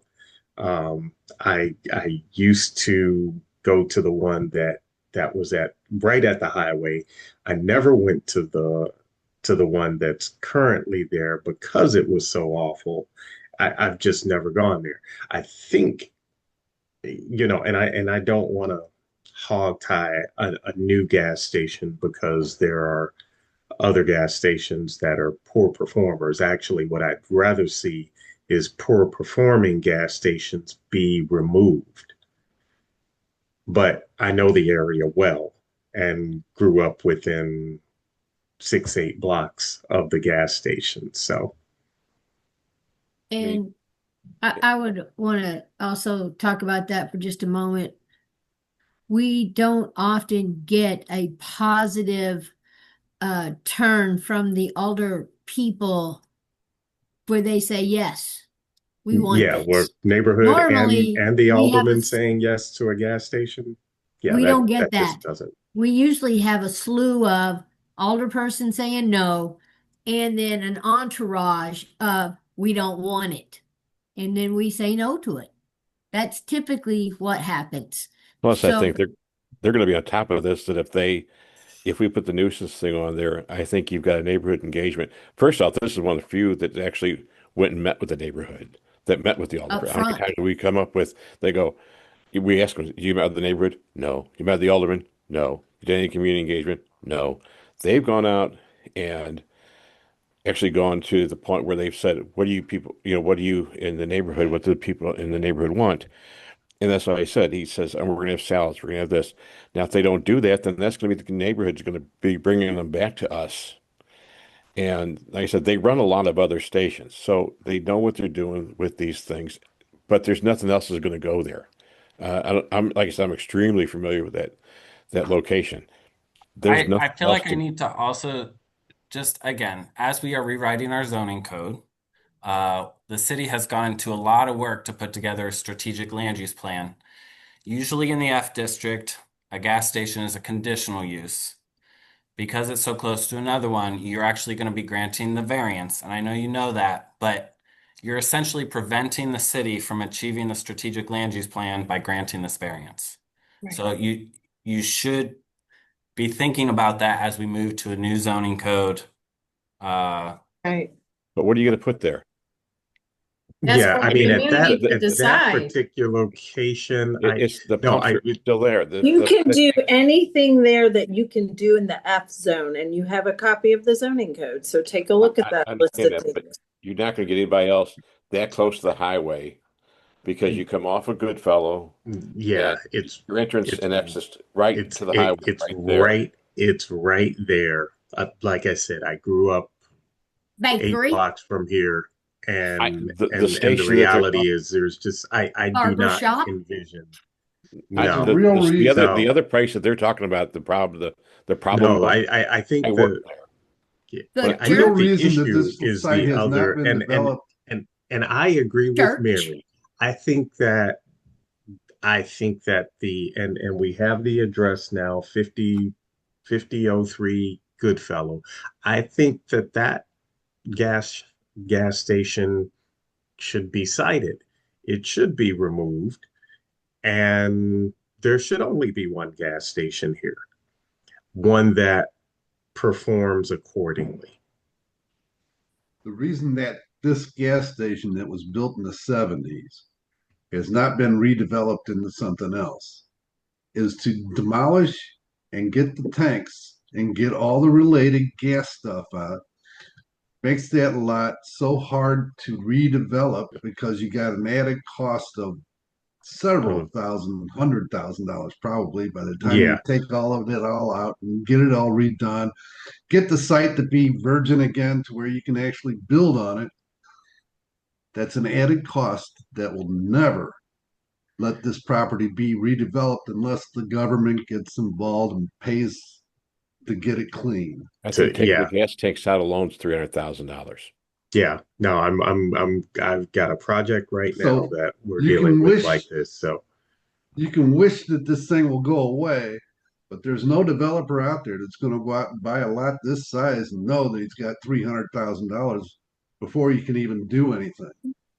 It'll never happen. It'll always be a gas station. And I'll the fact, take this opportunity to remind the board that money is not a reason to grant. Yes, I know, No. but that's the reason it's been there, Mary, since the 70s with nothing in it. and I understand what you're saying, Mary, that that money is not the object. But what we're trying to say is we also know that this will sit vacant forever. And I would rather have a gas station in there that's well run, that serves the area, that's a viable business. I know it doesn't go along with there, than have it sit vacant and cause more problems because it's a vacant property. And that's I my don't opinion. think we know what the future is for any neighborhood. Yeah, We I- shouldn't I- say what it will never be. I don't think that makes well, sense. yeah, I don't think anyone could say that. But probability is important. I use the adage, was it 10 or so years ago, this guy, while washing windows, fell off of a 67-story building and survived. But would you want to be that person that's falling, hoping that you're one? And so the reality is, no, we can't say never, but the probability is slim. And we moved over there in 73. Used to go to that gas station. I still go by that gas station, and it is what it is. And Joe is absolutely correct. But this neighborhood is doing a plan, right? They're in the process of a plan. Did I hear that? Yes. A neighborhood Yes. planning process. So if we could know, if they were at that point where we could know what the community engagement was, to basically be able to weigh in on what they wanted for this. We're with the final part of our neighborhood planning process in Hyde Park. And so community engagement is very important in order to determine what it is that the community wants for a space. This is a situation, They one gave Zoom them that, call. Deanna. But Hold on, let me finish. again, Let me finish. So we have one Zoom call, and we don't know when that information was sent out to engage the community. 10 people came. I heard what they said about how many people were requested, but we don't have any confirmation that 10 people came. Miss Yuna got on the call and expressed her concern. She's been around a long time, and obviously, she's been in that neighborhood for a while. So I think that we can only weigh in on what we have before us, of course, but there's not been any real look at what the community would really want for that area. But I think that's what the But we alderman was we trying have to the say. we have the alderman support, and we have the neighborhood support. And for those that attended, we have their support. And in most of these cases, the alderman does not support and the neighborhood does not support. But we have both of those. So It's unusual. I think that Alderman Boyd, she supported another gas station that's also owned by some people that wanted to do the gas station up at Von Fool and 70, I believe. And so, you know, so I'm not exactly sure what's behind, because I remember being on that call with College Hill and the Von Pool and Fallon Side. neighborhood. It was quite a while ago. So the community was absolutely and completely against it because we were overrun by gas stations, you know, and there were many people on that call. It's just, I'm pretty sure the first time the call happened that there were not that many people, but I'm telling you that last one, and I believe that those people went through the courts to actually still fight to get that gas station open. And as you can see, they weren't there this time. Okay, And let me finish. So Boyd was okay with those people despite them going to another area trying to open up another gas station. So he said, and if I remember right, play the tape, but the fella said that he had gotten approval from Boyd for another gas station that he has somewhere, probably in her ward. Okay. No, I'm sorry, just for the record, but that was a different alderman by the last name of Boyd at that time. Yes. So I just want to make sure that you know it was two different aldermen. Two different aldermen. No, I was getting ready I to mean, say that. I mean, I know that gas station had Jeffrey Boyd attached to it, but that owner had a gas station in Pam Boyd's ward, because he made mention on that call that he had her okay because he had another gas station that she was okay with Different people. in her ward. So Mary, you got your hand up. just a piece of information, because it's come up in this particular discussion, but I do want you guys to know that 5003 Goodfellow did receive a variance and it has 0 conditions on it. So I have nothing to investigate there. Wow. So you will not see it back here for a revocation hearing. How about buildings? What? So how does that No happen? conditions on it. That How happens does prior that to us. That happens prior to us, Anthony. Yeah. So We're the ones who put together the conditions, the standard conditions. At least I know me and Joe were here when that happened, and we started doing that collectively. And Mary goes, "Hey, why don't we do a book?" And we Before said, I yes. came here, there wasn't a formal Anything. set of standard Oh, wow. conditions. That's something that we developed, and it's been developed by everybody who's been on the board has contributed to that. Yes, yes. So, Well, that's this very gas problematic. is very old, and does not have any conditions on it at all.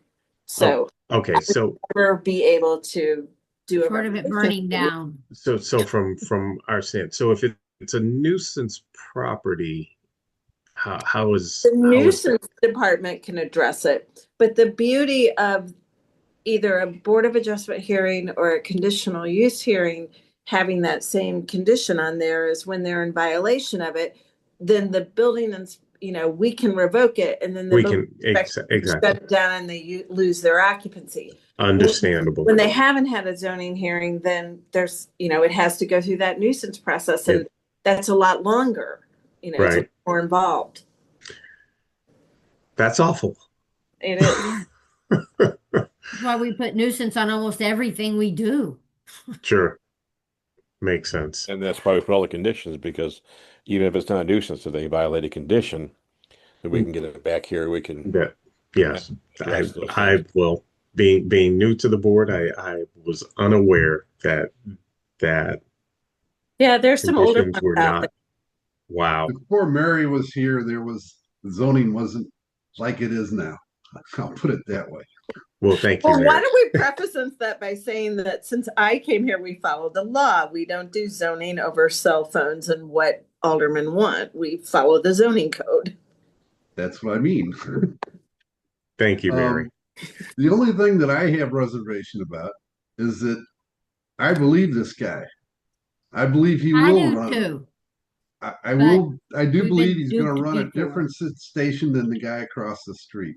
I believe that he will, with his experience and security and everything else, and the fact that he's got other stores, that I believe he'll run a good one. And quite truthfully, you may not be the thing you want, but I don't know what else you're going to get in that location. And these people are willing to invest, I don't know how much money, probably $500,000 into this property. And I'm just sitting here going, I wish we could give this guy the chance just because of what he said. And I'm glad he's going to get rid of the car wash. I mean, he's going to a restaurant to get the menu to do the food at the store. I've not seen that at any convenience store that isn't frying chicken or French fries. That's it. Go The ahead, nature of a Evan. variance, though, is that it stays with the land. So you're giving him and every Right. other person in the future It's not just an him. opportunity. Yeah, I know. Okay. Okay. That's what makes it worse. So, and I do have a question about that because that did come up. Although maybe we should be discussing this after this. We have a closed session, so if you have something you want to discuss in a closed Yeah. session, we can do that. All right. Sure. Well, I got a motion to approve this. Right Oh, now, we Mary? have a motion on the floor by Mr. DeSimone. I have Mr. Klitzing seconded. Yes. We went through the standard conditions. We said there would be no number 4, no number 5. The hours would be 5 a.m. to 11 p.m. And only the one container, the outside container. I forgot they want outside storage for that one container. Yeah. Okay, And that outside storage of the container. and number 5 is the cigarettes. the Cigars. yeah, the Cigars. cigars, Right. but they Yeah. will be in sold original containers. in original packaging and not individually. Then there was a condition also talked about tying their cameras into the real-time police reporting. Yes. Did I get that? Yes. That's all I have down for conditions. Been first, it's been second. Can we vote? You sure can. Okay. Motion made by Mel, seconded by Joe. All of those in favor? Aye. Aye. Aye. All of those opposed? Me, no. I, no. All right. We have 4 for, 1 against. Motion carries. Findings, Mel? Hopefully, will not be a detriment to this condition. Okay. Meeting minutes. No, we have to go to closed session, don't we, Mary? Yeah. We need we to going to do closed item session 4 on the first? agenda and go into the closed session, please. Okay. Joe, Yeah. Aye. Mel, Aye. Mona, Aye. Deneen. I'm sorry, I missed something. We're going into we're voting closed to go session. into closed session. Oh, yes, aye. And the chair is yes. All right, folks, give me a second. I still have to remove some people and then I'll hit pause.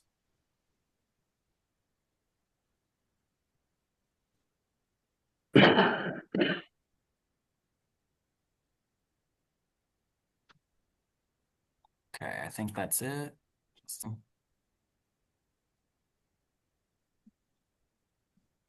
Minutes? Yes. Meeting minutes. I looked them over. I did not see. I'll make a motion to approve the minutes. The minutes. I'll second the Monas. The minutes. The minutes. Moments. The minutes. My drugs are already starting to kick in, huh?